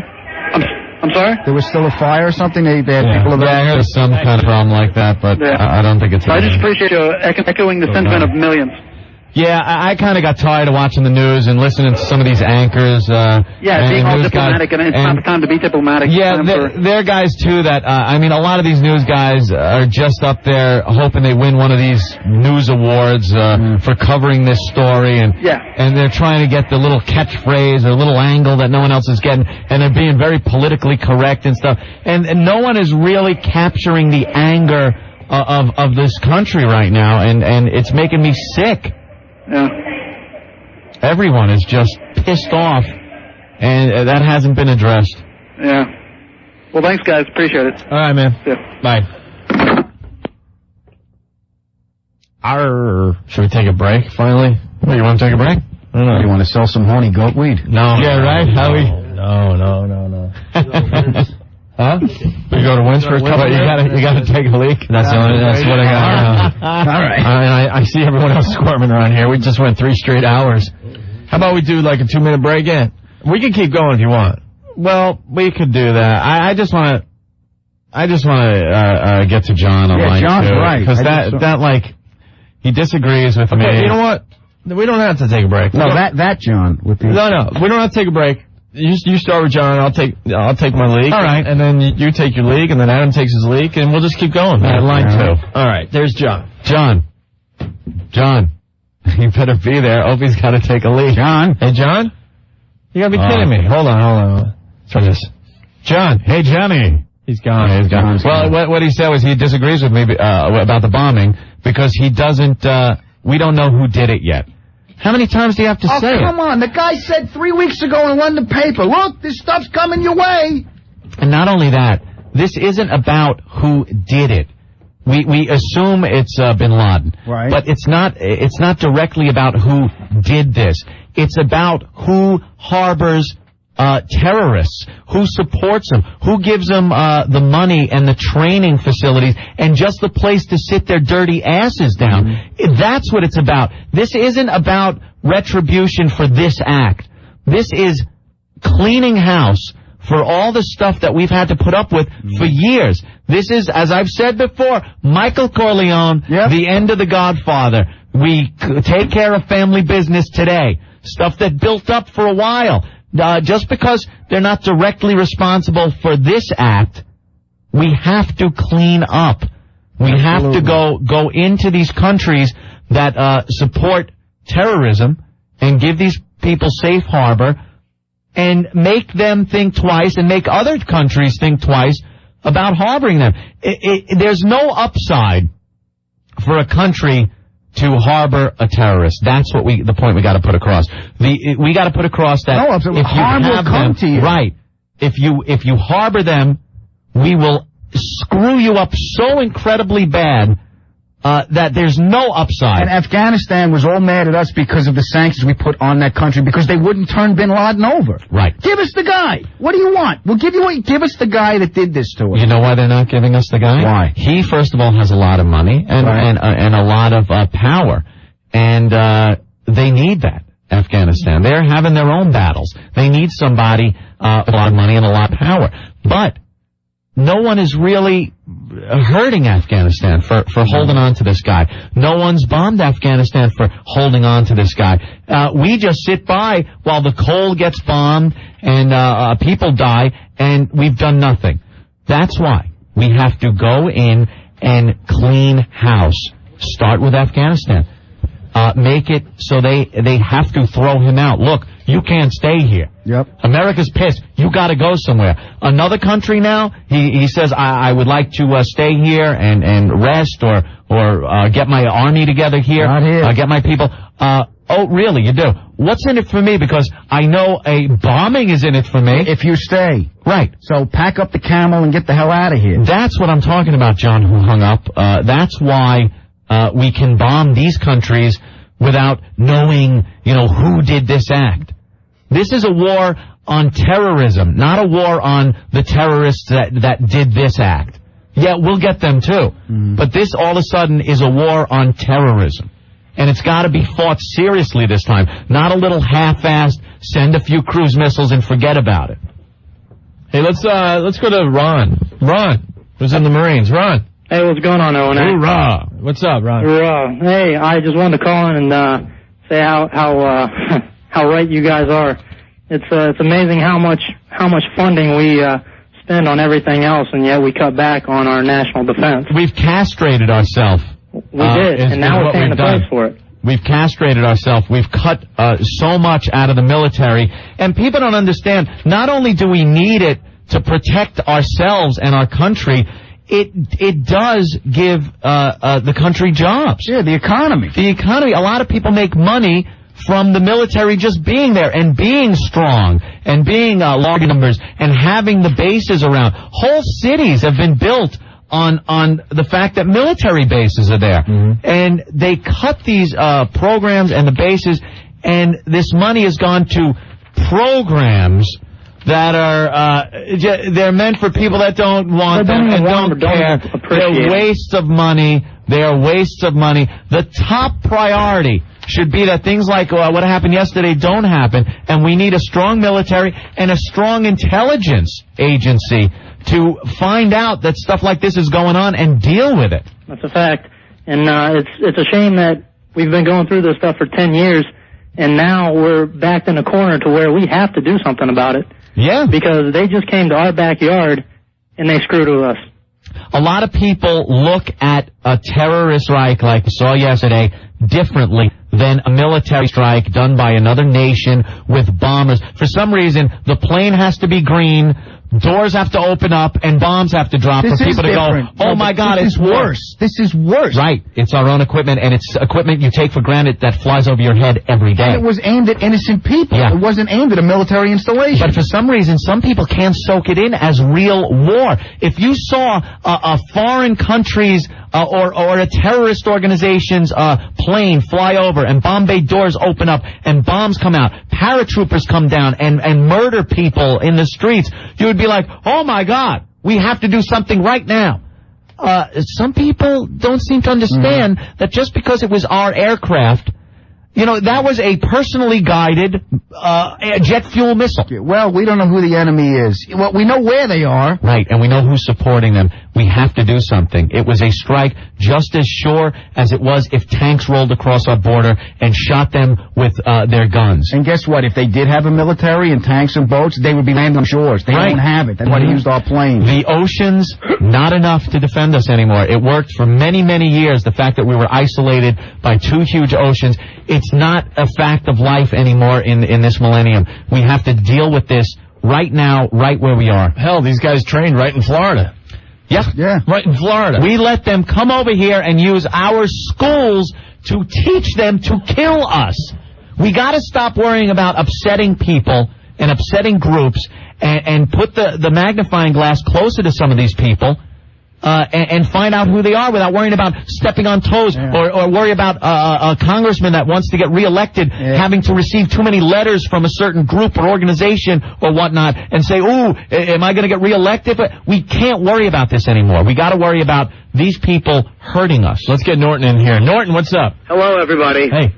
Hi, Adam. Hey, Norton. I'm agreeing with you, Ant, I'm so sick and tired of them being frightened of offending people. Yep. I want everybody with a bad mustache and a hyphen in his last name to be bodily searched before he gets on a plane. Right? They're terrorists, and I'm sick. And they were dancing in Patterson, in Jersey.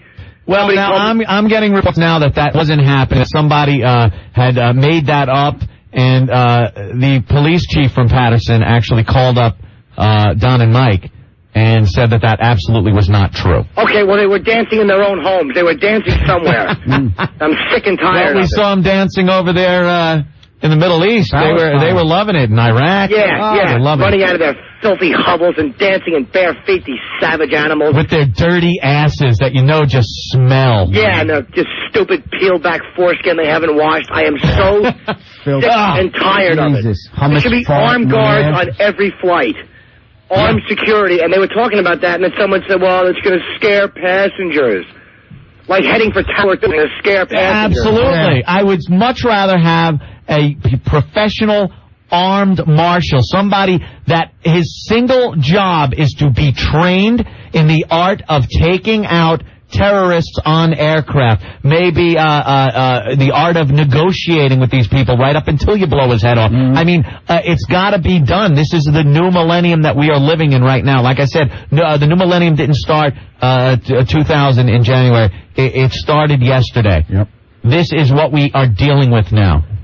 I actually was eating, and I live in Jersey by the GW Bridge, and you can smell it smells like a fire. Yeah, it's burning. It was blowing up 6th Avenue. Eyes are tearing and everything. It's absolutely, they effed up the skyline. I mean, you look at New York, every time I look at the city, I just get rage at what they did to the skyline and all those people. I just want us to bomb. I said this yesterday. Bomb the country. Norton, Anthony mentioned it earlier, too. How eerie is that cloud? It feels like it's the ghost of the Twin Towers. It doesn't want to leave. It's like it's a plume of smoke coming up from where the towers were. That's just a reminder that something was there. Yeah. It will not go away. Yeah, it's really, really disturbing. I mean, that's why I can't even look at it. That's why Friday and Saturday I gotta do bananas in Poughkeepsie. I mean, I have to. You whore! Holy smoke! You whore! Oh my God, you are truly despicable, Jim Norton. I'm an awful little man. You are. I think the comedy owner is despicable. Well, you gotta work. Shows. Norton, how do you do that? Do what? How does a comedian get up on stage in front of a crowd that you know damn well is going through the same thing everyone else is, and try to make them laugh? I want to go on last night. I really did. It's not that you make fun of what happened because it's disgraceful. You can talk about it, but yeah, that's true, because we don't normally do shows like this, so I guess it's just a place to get together and vent. Yeah, but I'm probably going to go on somewhere tonight in Jersey if I can. I just got to get on stage, and of course I'll address it. I don't know how you do that. You just go on and scream. Yeah, I mean, basically... You got to get it out of your system. You got to talk about it. I mean, there's nothing funny about it. Oh, it's like this, a show we do on a daily basis isn't quite like the one we've been doing for the past couple of days. There hasn't been a dick joke in 4 hours. Right. You know what it is?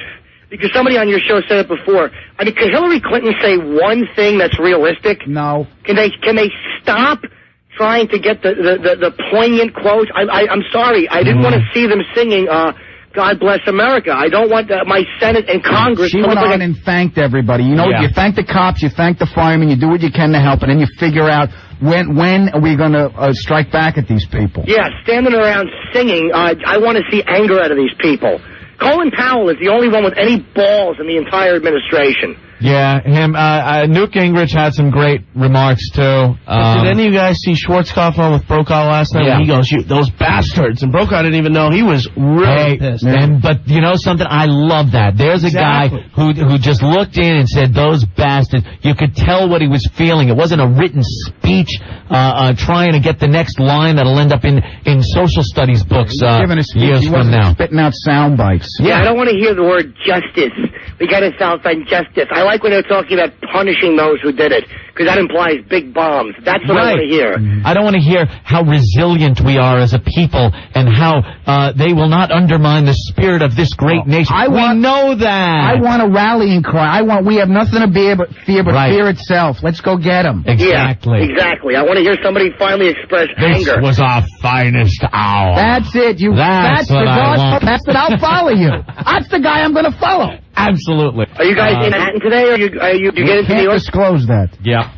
They're still not open from Jersey, though, is it? George Washington Bridge, open. It is open so I could get in and do my set tonight. Yeah. All right, cool. I wasn't sure. Where are you going, Norton? No, I'm not going to play. It's just a set in the city. Norton, I might have to go see it tonight. No, because I want to see how I actually went down to the cellar last night. There was no show, but I just went down to sit at the bar and be with people and hear the speech. Yeah. Yeah, I think I'm doing a set at stand-up tonight, but it's just a 10, 12-minute set. But I just got to get on. I mean, just to get some sense of normalcy. I went with Lenny Clark. We got on our bikes and rode down there. He goes, "Come on, pal, we're going patrolling." Lenny Clark on a bike. Me and Lenny Clark. Wow. And we rode down just to see it, just to do something, just to be together. And miracles do happen. Yeah, I mean, it's like you do feel a weird bond with other people because you know they're absolutely hating. And as far as whoever called up and said that they really don't know who it is, yes, they do. Yep. And it's unfortunate, but you don't think it's a black guy, you don't think it's a Jewish guy, you don't think it's an Irish guy or an Italian. It's an Arab group. We know that. All right. They found outside of Boston in one of the cars a videotape that had a fuel consumption information and flight information, like plane flying information, and a Koran. All right. That's not a member of the IRA. Right. It's not racist, but we know who's doing it. And if they don't like living here, I wish they would leave. I really do. If you're not happy here, please go away. No, they're not happy that we're happy. Saddam Hussein, let me see that quote right there. Here's the mentality we deal with these people. He says, exporting evil not only wherever its armies are, but also wherever its motion pictures go. Of course. This is Saddam Hussein talking that he doesn't like our motion pictures. And whoever calls them motion pictures in this day and age, they're movies. We don't like those talkies. Exactly. If the American people remember all this, they will salvage their security and the security of the world from their rulers. We'll feel more secure when you're dead. On the other hand, if what happened in the U.S. was an internal matter, the work of American nationals, then the house dwellers know best where their evil resides. He's turning it around. He's trying to turn it around because of the Oklahoma City bombing. But no, we know who did this. And we're coming for it. And you're right, there was no rebuttal, as far as I know, in Yemen for the coal. No, there wasn't. They put a warning to Afghanistan. They wouldn't give them Bin Laden, so they put a warning and said, look, anything happens, we're holding you responsible. That was the rebuttal. Mm-hmm. After they bomb one of our ships, that's what they get. A military ship. What more do you need? They blew a friggin' hole in a battleship. Because they weren't allowed to man the guns. Why? You're afraid of Yemen? They don't want to. No, they didn't want to annoy Yemen. They didn't want to offend people in Yemen. Don't be offensive. Right. Jim, we're going to let you go. All right, guys. It's getting a little too crazy around here. Take care, Jim. Take care, boys. When do I get to take a leak? Whenever you want, man. Okay. We got to go, too. We got Josh from D.C. Josh. Yeah. Hey. Pentagon, 2 days ago, or a day ago, my dad was in his office.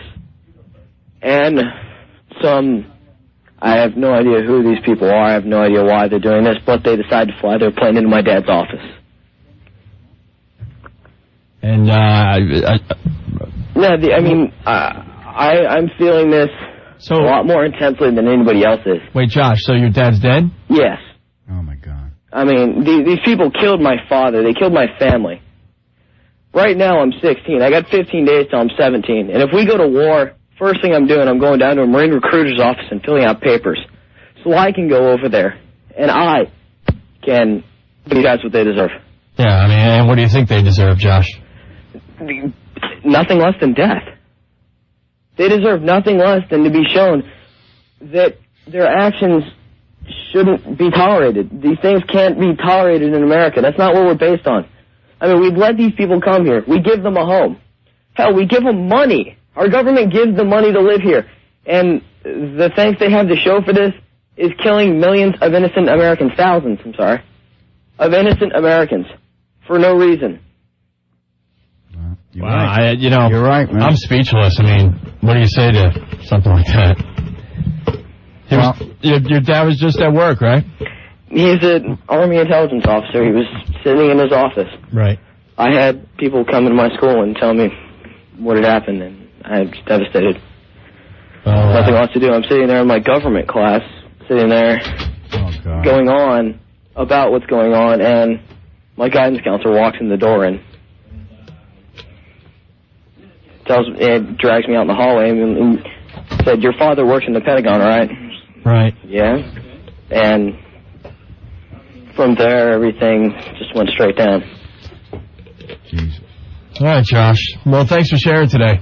I mean, No problem. there's nothing we can say to that. Nothing. All right. Awful, man. Thank you, though. All right, Josh. Awful. Stacy's saying we're being irresponsible. Stacy, what's up?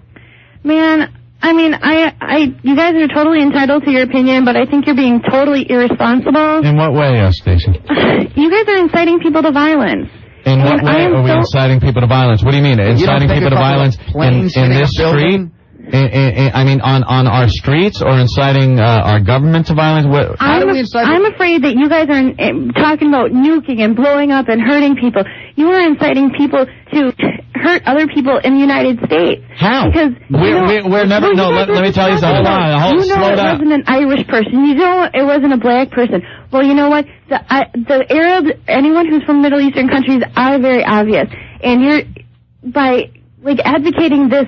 We would never condone any violence to anybody that is in this country or driving a cab or anything, because we never said that. No, but you guys are working people up to a point that it could happen, and I just think that's a little irresponsible. Well, you know something, Stacey? I'm sorry. I got a little worked up yesterday looking at two planes smash into our city, and it worked me up a little bit. Inciting people to violence, the violence I saw yesterday, maybe I am a little worked up. Stacey, we know people that died yesterday, okay? Yeah. Stacey, did you hear the last phone call? A 16-year-old kid's father was killed. I know people who are in the Pentagon and are possibly dead. I don't know. I haven't heard. I've been trying to. Stacey, what should we do? All right. What should we do? Well, should we all sing God Bless America? Show, it would be nice to hear a lot of other opinions instead of everybody who's saying, let's nuke them, let's nuke them. Well, you know something? There aren't many other opinions out there. That's pretty much what a lot of people are thinking right now. And we have put on the air other people that have other points of view. Very few, and then they're called peace queers.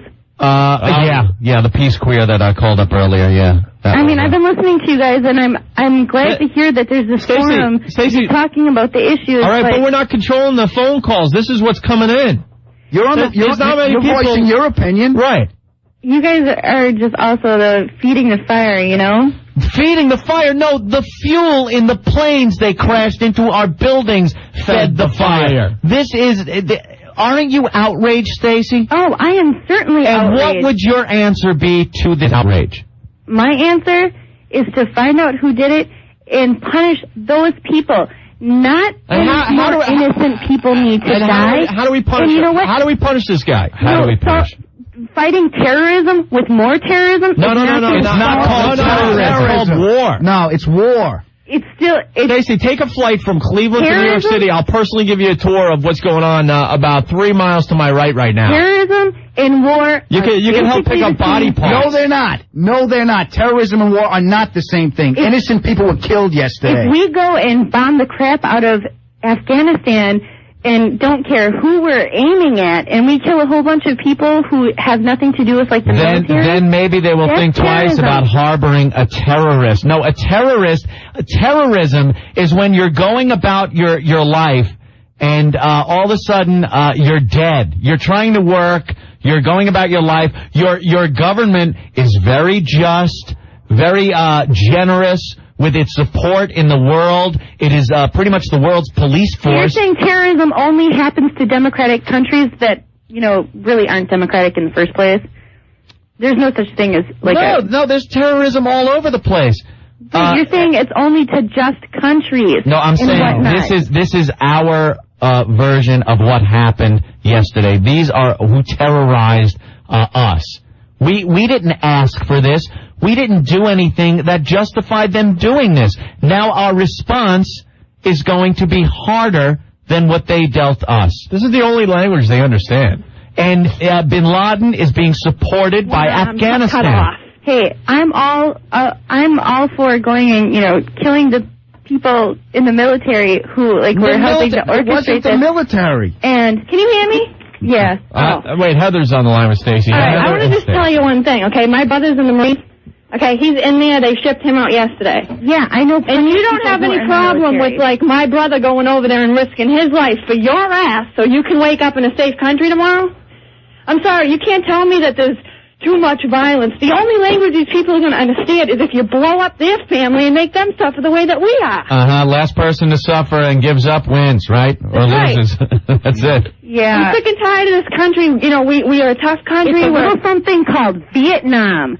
Same shit happened. Excuse my language. All right. Yeah, my father happened, and we were killing innocent people over there. And what happened? Most of the people who came back were shunned from society. And I know. My father was a Marine psychological problem. He came off the plane after being in Vietnam for 3.5, 4 years. Came home after seeing what he saw over there, and some friggin' hippie pacifist spit in his face that just provided freedom for him. I don't want to hear things like. Hello? Hello? Heather? Yeah, the only language that these people are going to understand is when you blow them up.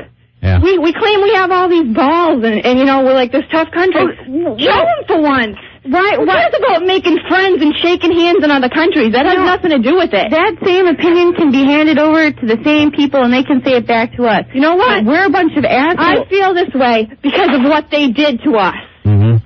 I didn't go over there and drop a bomb on them because I just felt like for the hell of it, I felt like killing people. It's not the same thing if we do it to them.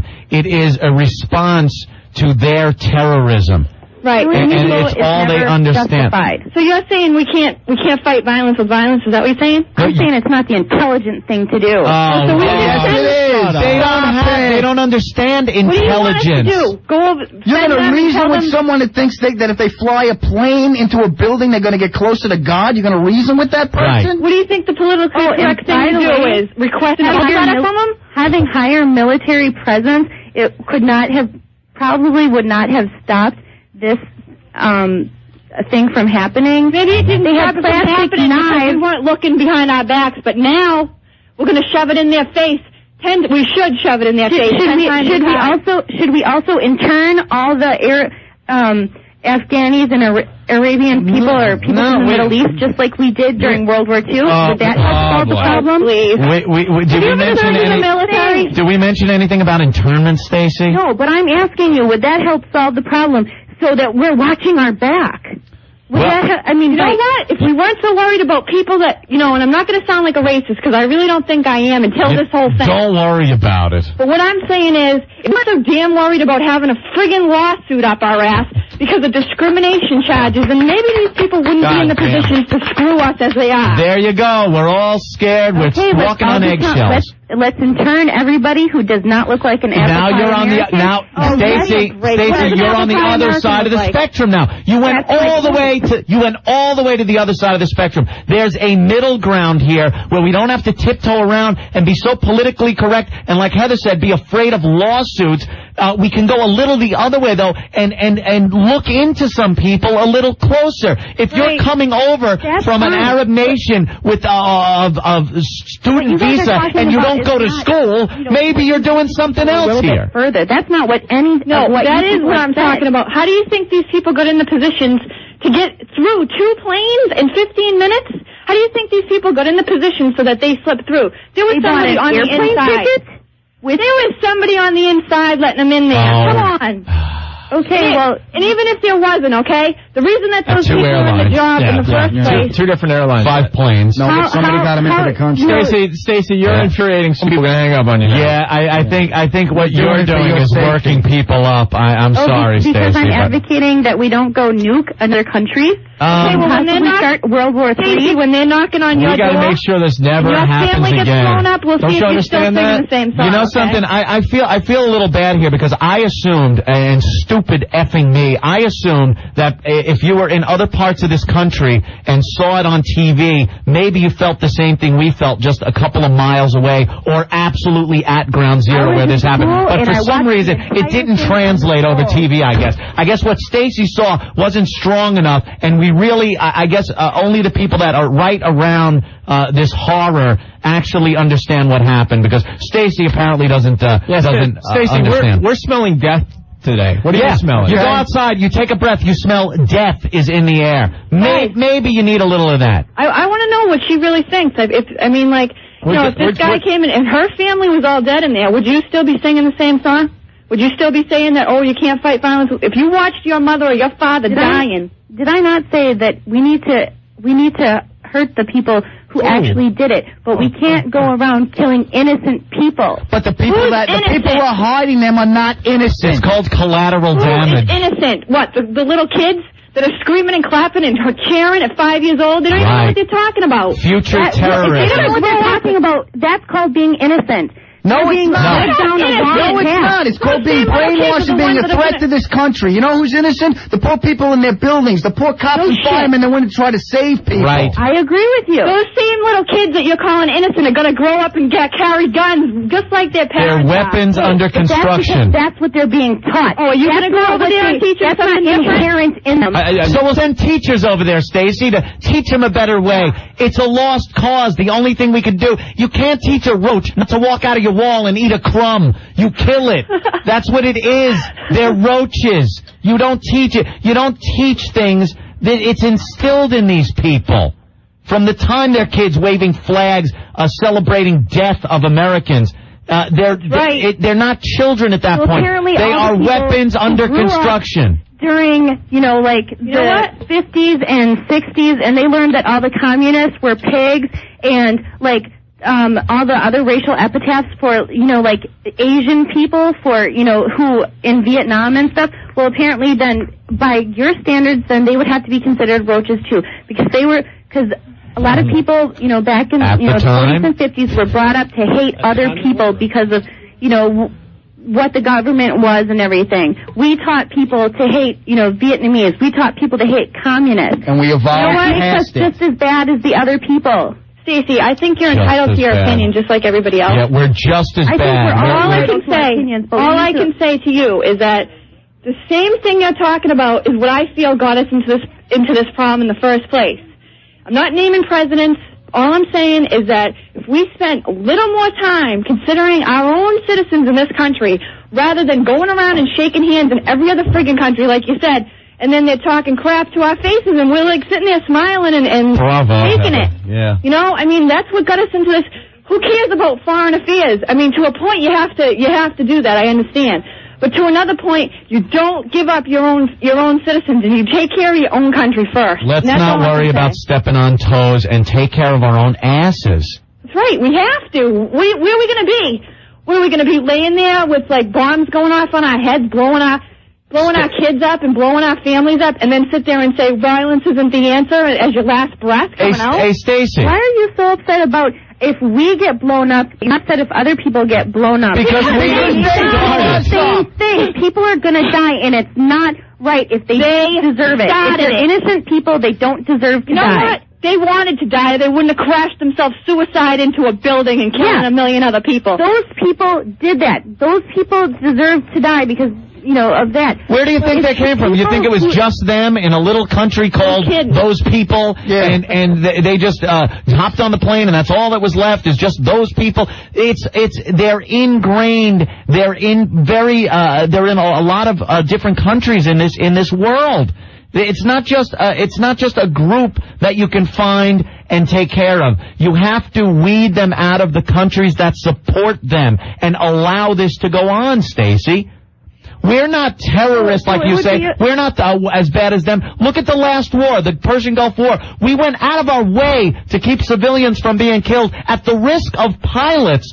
We made sure that flight plans and bombs were dropped on areas that wouldn't kill civilians.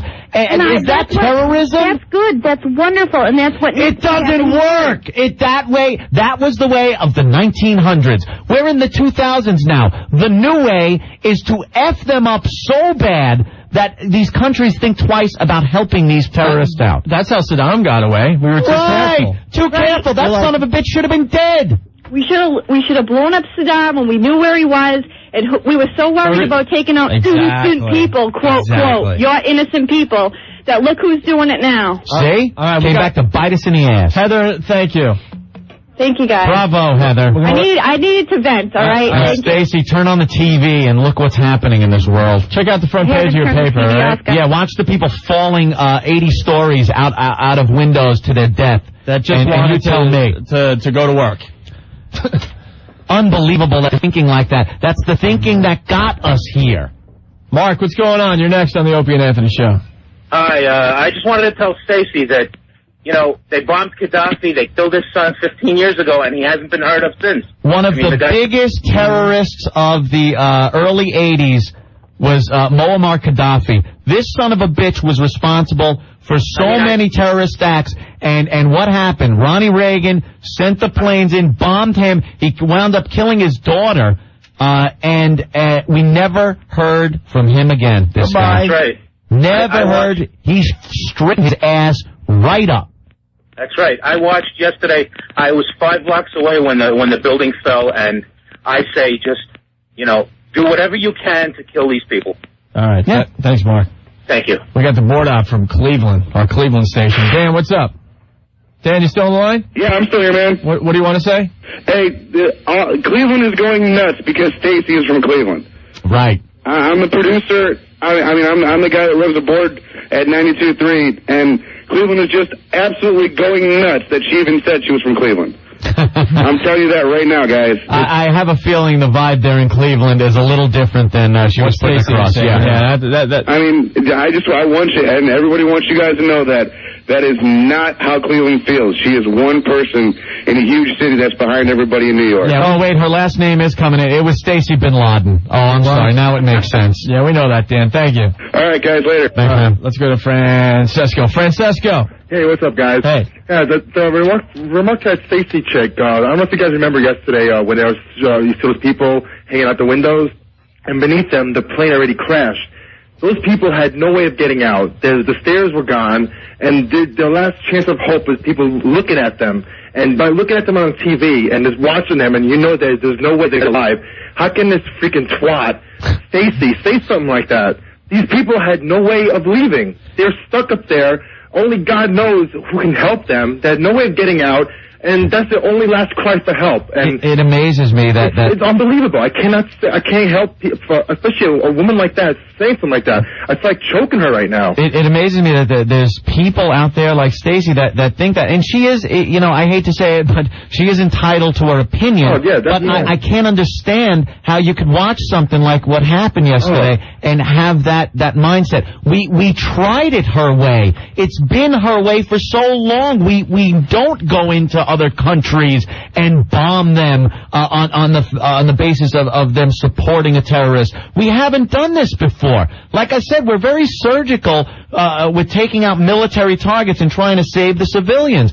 We've done that for years. We're the nice nation. Yeah. But you know something? They don't understand that. Unless war is as horrible as the war that was perpetrated upon us yesterday, for them, what's going to stop them? Oh, we killed some soldiers at a SAM missile site, but the kids' school and the hospital are fine. No, you have to make them understand. And they took advantage of it. There was explosives in the milk factory. We went in during the Gulf War. It's milk, it's milk. Yeah, it's milk that blows up. Yeah, they moved, They started moving people to various hospitals and milk factories for the children's You and your children are at risk. Yeah, they're building rail guns and whatnot under the guise that they're water purification plants. You and your dancing children. And we're being all nice. Just what you said before. The fact that we didn't just go into Baghdad and kill him, Saddam Hussein, is a testament to the fact that we just don't do that. Well, you know something? It's a new century, and now it's time to do that. It's all they understand. The rules changed, and they changed. Right. They brought it right to our biggest city. So, and now it's time to do something about it. Our policy is that we don't assassinate leaders. That is Gerald Ford's debacle back when he was in office. The guy did nothing. He ain't in office no more. Right. Gerald Ford, a waste of space in the White House after Nixon lost his effing mind. That's it. And lost the office. They put in this Gerald Ford, who was never elected to office, and he signs a bill into law that the United States will not participate in assassinations of people, which means we couldn't just go in to kill Saddam just to kill him. If as we were bombing a building he died, whatever. But we should have been able to send people in to kill him, just like Bin Laden. We don't do that. You know something? It's a different time than it was in the mid-'70s. Ford's no longer the president. We're coming to get you. Hey, right. Stacey pissed off so many people. Chris is a New York City cop. Chris, what's up? You're next. Hey, Opie, Anthony. Hey. My name's Chris. I'm a New York City cop. What's up, man? Spent about 20 hours outside City Hall yesterday. The utter destruction that's going on is unbelievable. What these people don't understand is the people who did this are like the army there. They don't wear green uniforms. They don't wear blue uniforms. They walk down their streets carrying their AK-47s, and nobody cares. What are we going to do about this? It's crazy. We're going to screw them up so they think twice about ever helping these people. You know, we have all these liberal people in this country. And, Opie, I'm a Democrat. But you know what? I'm a cop now, and I see the way this liberal world thinks that, we should just turn the other cheek, and we shouldn't fight back. That's their army. You know what? Bomb them. You know what, do Chris? surgical strikes, bomb them. You know something, Chris? It almost worked in the past because you could protest here, and it's all right to think like Stacey or think like we do and hold up signs and really pour out what you're feeling in protest. And the results, you never really see them. The people that have died in the past have been military people, and that's tragic. It's tragic, but they go into it knowing it's their job. Right. Nowadays, it's coming home, people. It's international terrorists coming to your office buildings now and killing you. So you can't now just sit back and think about it like we did in the past. Action has to be taken, unlike it's ever been taken before, just like they're doing. Absolutely. This is a new kind of war. We've seen thousands die and landmarks destroyed, and we can't deal with it the way we used to deal with war. No, they're killing thousands of people. When's the last time the United States went in and killed 1,000 people? They don't even do it during the war. No, we know where people so are. They take out the vent. We take out equipment, right. We take out equipment. We hit those places. Well, guess that what? Vent, I'm not saying vent? that children but their people on their equipment. They don't have they're using our equipment. They're using our friggin' airplanes. Right. Well, the best is, I'm sure these guys probably got, like, college tuition payments from our government to go take these flying lessons. Oh, yeah. It's amazing. Hey, Chris, why don't you tell Stacey what you have seen in the last 20 years? 20 hours. I'm not going to joke. I wasn't in the actual zone. I was right by City Hall, and I ran for my lives when that second building fell. Yeah. The black smoke. Opie, I don't want to curse, but that's the most scared I've ever been on as a police officer. You sound shooken up still. My father's a New York City fireman for 30 years. I'm a cop for about 5 years. I'm going to be 30 years old. And, you know, these people say we should turn the other cheek. My father knows people who are dead. I don't know if people that I work, not in my personal precinct, but people in Manhattan, I'm sure there's cops that are dead that I know. Stacey, you listening? It's cops and firemen. And you run in. You know, people don't understand. That ran in to help. Yeah. Like, I visited my father's old firehouse today. I took the day off because I couldn't go back into work today. We didn't get back till late. I needed the day off, and I went with my father to his firehouse, and the guy's like, oh, how come your son became a cop? Why didn't he become a fireman? You know, fireman's such a great job, which it is. It's 10 times better than being a New York State police officer because you have all these liberal people second guessing your every move. Right. You know, no one ever turns around and goes, why'd you put out that fire? Right. And my father said to his friend, he said, what, are you crazy? My son ran into burning buildings? You know, this is what firemen do, and God bless them, Opie. You know, the building collapsed, and my job there is to get the people away. The fireman's job is to run into that building. Mm-hmm. And, you know, I sit there, and I sent you guys a message before, you know, about that liberal ass, Tom, who just pissed me the hell off. You know, if maybe he would feel the rage I'm feeling if he listened on the radio to police officers on our division radio screaming for help that were trapped on the second floor. I have my wife who wants me to open up to her. And this is the way I'm opening up to her now. She's in the bedroom. She's listening on the tape delay of when this goes on the air. Mm-hmm. And it's infuriating that we have people that, you know, that are dead, and there are people in this country who just want to turn the other cheek. They're saying you're inflaming the fires, you're fanning the flames. Yeah. But you know, you're not saying, you know, go to Bensonhurst, go to Bay Ridge. If you see an Arab person, kill them. You're not saying that. And by no means am I saying that. I'm saying, you know, find people who are responsible, find Osama bin Laden, find Hamas, find anyone who's ever committed a terrorist attack. And, you know, it's time to maybe do some surgical strikes on their neighborhoods. Some house cleaning. Yes. You know, find the Hamas, find the people who did the coal. You know what? I forgot about the coal. Yeah, a lot of people did. Nothing has been done about it. A lot of people did. Everyone just forgot. You know, the people that were right there next to the hull, they didn't forget. Mm-hmm. You know, the families of those people that died, they didn't forget, and nothing happened. They didn't respond to it. And I will be so effing pissed off if nothing comes of this. I can only see a revolution in this country if nothing comes of this, because of how pissed off everybody is. But I mean, we need the strongest response we have ever done, and quickly. I was standing underneath the Manhattan Bridge. We got there about 10 o'clock after the first two planes hit. And we saw the first tower go down. Can I say shit my pants? I doubt I can. You're probably going to have to dump out of that. That's fine. But, you know. We're playing on new rules today. Awesome, guys. Awesome. But that was the best feeling in the world was when I saw our American fighter jets flying over Manhattan. Yeah, because we were hearing rumors that there were 8 planes that were taken, and, you know, there were only 4 that accounted for. The best feeling in my world was hearing. You heard the jet sound. You got scared for a minute, and then you saw the jet. You realized it was a fighter. You realized it was the good old USA coming to your rescue. And another plane ain't coming close with that guy in the sky. No, you know? Absolutely. It was beautiful. Yep. I just wish that George Bush would come out a little more stronger. Like you say, shoot from the hip. Yeah. Don't talk. You know, don't do the rhyming speeches. Don't try to sound like Jesse Jackson up there. You know, just shoot from the hip. Right. I understand you don't want to be excited, you don't want to act out of control, you don't want to be judged as irrational, but show a little more emotion. I want a little relatability. I want to be able to look at him and go, yeah, he's as pissed as we are. I saw General Norman Schwarzkopf in 2 separate interviews. The second interview, he looked even more pissed off than he was in the first. And just like everybody, it kind of grows on you, and you get more infuriated and more bummed out about what happened as time goes by, and you want some kind of resolve. You know, maybe you go to Afghanistan, like you said, you have 48 hours. We want Osama bin Laden and his 50 of his followers, 50 of the people who conspired, because they are murderers. You conspire to murder, you kill American citizens, you're destroying American property. Yeah. You know, and we need leadership. You don't say we have an unyielding anger. I want to see it. We give these countries billions of dollars a year total in aid to all these countries.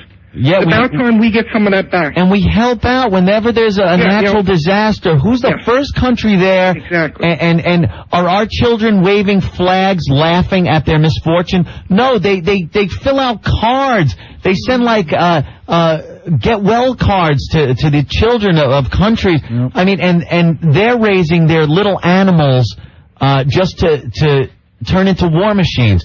And it's got to be stopped. It's a brand new type of war, and it's going to take a brand new type of U.S. policy, which doesn't include being nice and being cognizant of the people's feelings in this. Well, one of the unfortunate things is it's not just one generation of people, it's a generation that's my age, and it's their children. Because now if you go in and kill their fathers, now the 10-year-old child is going to grow up and he's going to want to go kill Americans. It's a vicious cycle, but what do? You got to get the people in power out of there. And if they're not going to get up and do it, or they don't object to it, then they are partners in this terrorism. Yeah. And if you go along with what your country does, you're going along with it, you're believing in their war. Then just as when we invaded Normandy, we stormed the beaches, they were in German uniforms. Unfortunately, these countries, they don't wear uniforms. They wear, jeans, sneakers, and, they have an AK-47 strapped to the back. There's going to be some collateral damage if they go, but I don't know who's the terrorist there and who's an innocent person. And unfortunately, maybe some innocent people are going to die if we do airstrikes. Well, I feel bad for collateral damage, but look where the Twin Towers used to be. Yeah, I know. I've seen it. I saw it today.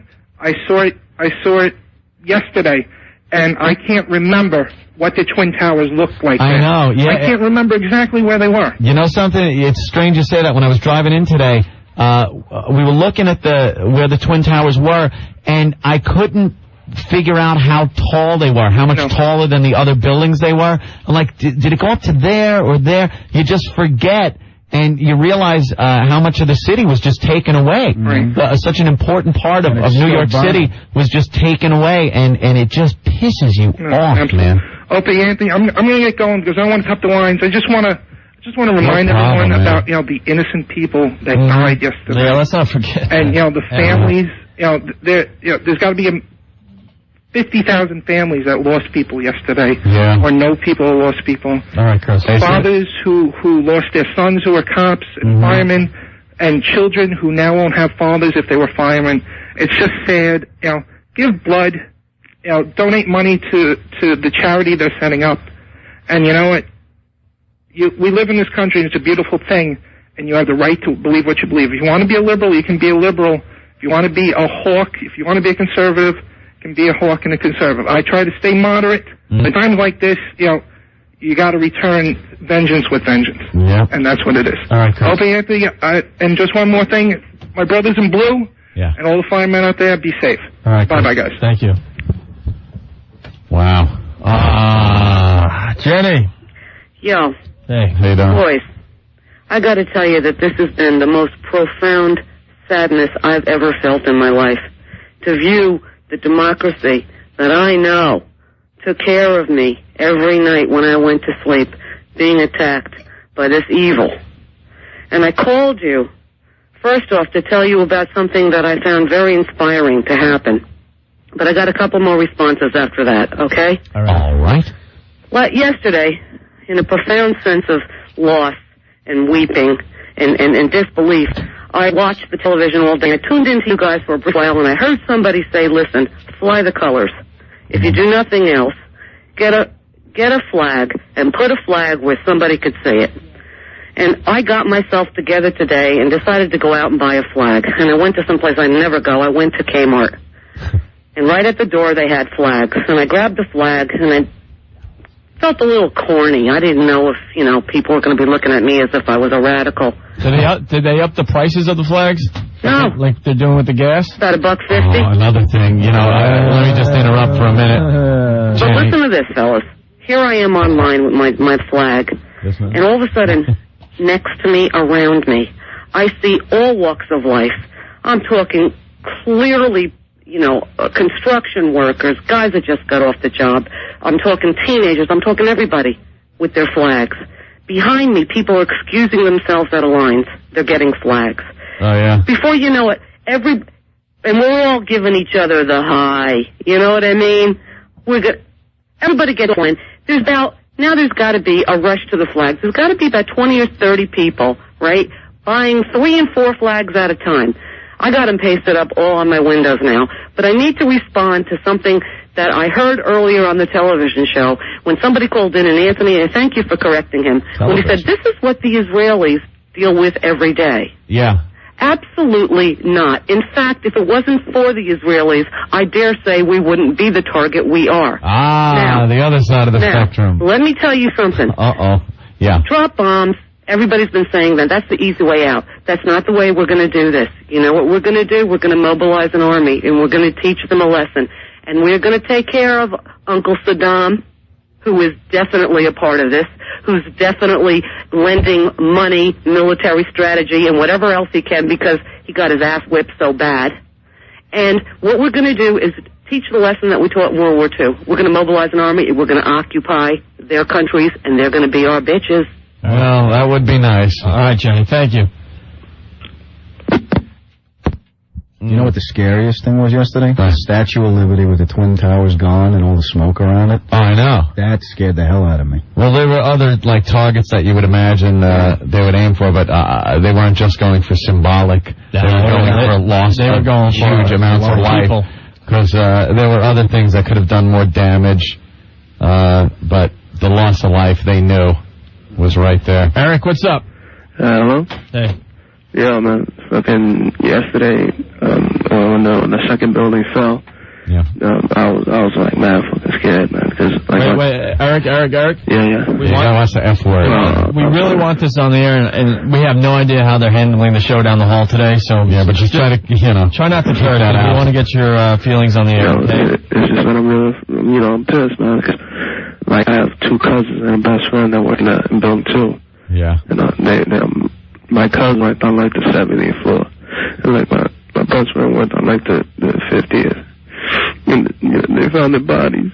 Oh, damn. And I called St. Vincent's, and they're going to find them. And then I kept calling, and they said that they left early for work, and they were still there. And then today I called, and they found their body. And I was listening to the show, and I heard fucking Stacy, talking crap, and I was like, yo, my best friend's daughter's 8 years old, when she's old and she's asking, where's Daddy, it's gonna be she's like, be diplomatic, forget that, man. Yeah, these bastards, man, they gotta pay for this. They gotta pay. I mean, there's no bringing anyone back, which is a bitch, but, we gotta make them pay so this doesn't happen again. Too many people died for us to brush this one under the carpet or do a symbolic little throw a few cruise missiles. We have to do something that will eliminate this from happening in the future. And that means changing the way we deal with this stuff, because we can't just sit back and have had this happen without doing something about it.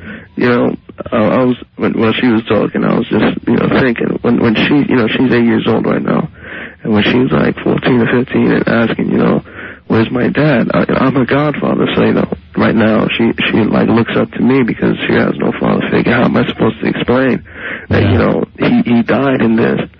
And what makes me feel worse is that I helped him get that job. Oof, wow. I just feel like crying because I almost led him to his death. Nah, your fault. You keep looking back and tracing to one thing or another, but no, the thing that killed them were those bastards that flew those planes into the tower.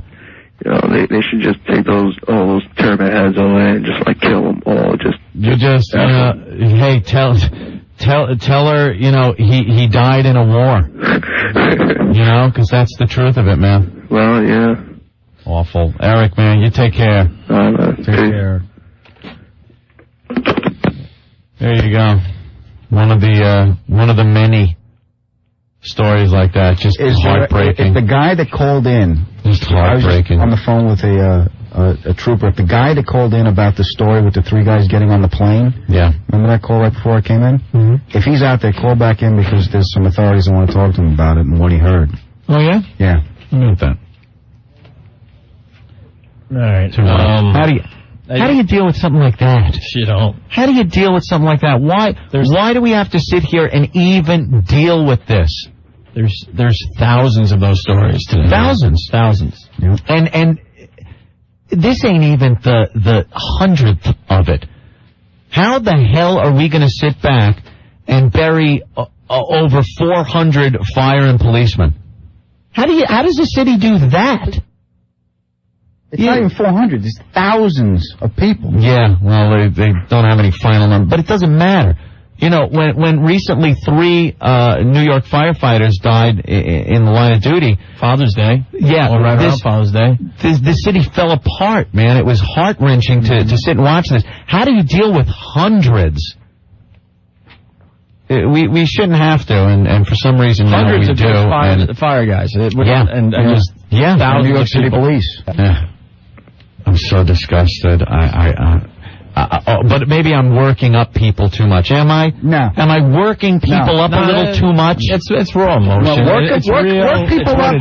Work people up enough to get up the energy to swim over there and beat the hell out of them. You know, if we could as humans, you know how many people would be swimming over just to wish punch I people? had the gift of flight. You know, it's so friggin' not right. You know what? To have to sit here and deal with this. You know, I was going to go to more calls, but, you know, there's nothing to say after that last call. Yeah. There really isn't. That pretty much says it all. We're out of here. Man. All right, man. Ron and Fez will continue in New York. Yeah. Hey, man. Yeah, just, you know, what else can you say? Hang in there as a city and a country, and just God bless the fire and police. Yes, and sit and hope this is handled in a way it should be handled, with some new thinking going into this, not the same old crap we've dealt with in dealing with this type of terrorism. It's a new millennium, and there's got to be new ways of dealing with this. How about? I hope this doesn't sound stupid. Like, just we'll do a moment of silence for the victims, and then we'll go to our sister station, 1010 Wins, and then Ron and Fez will continue. Okay? Cool. And we'll see you tomorrow.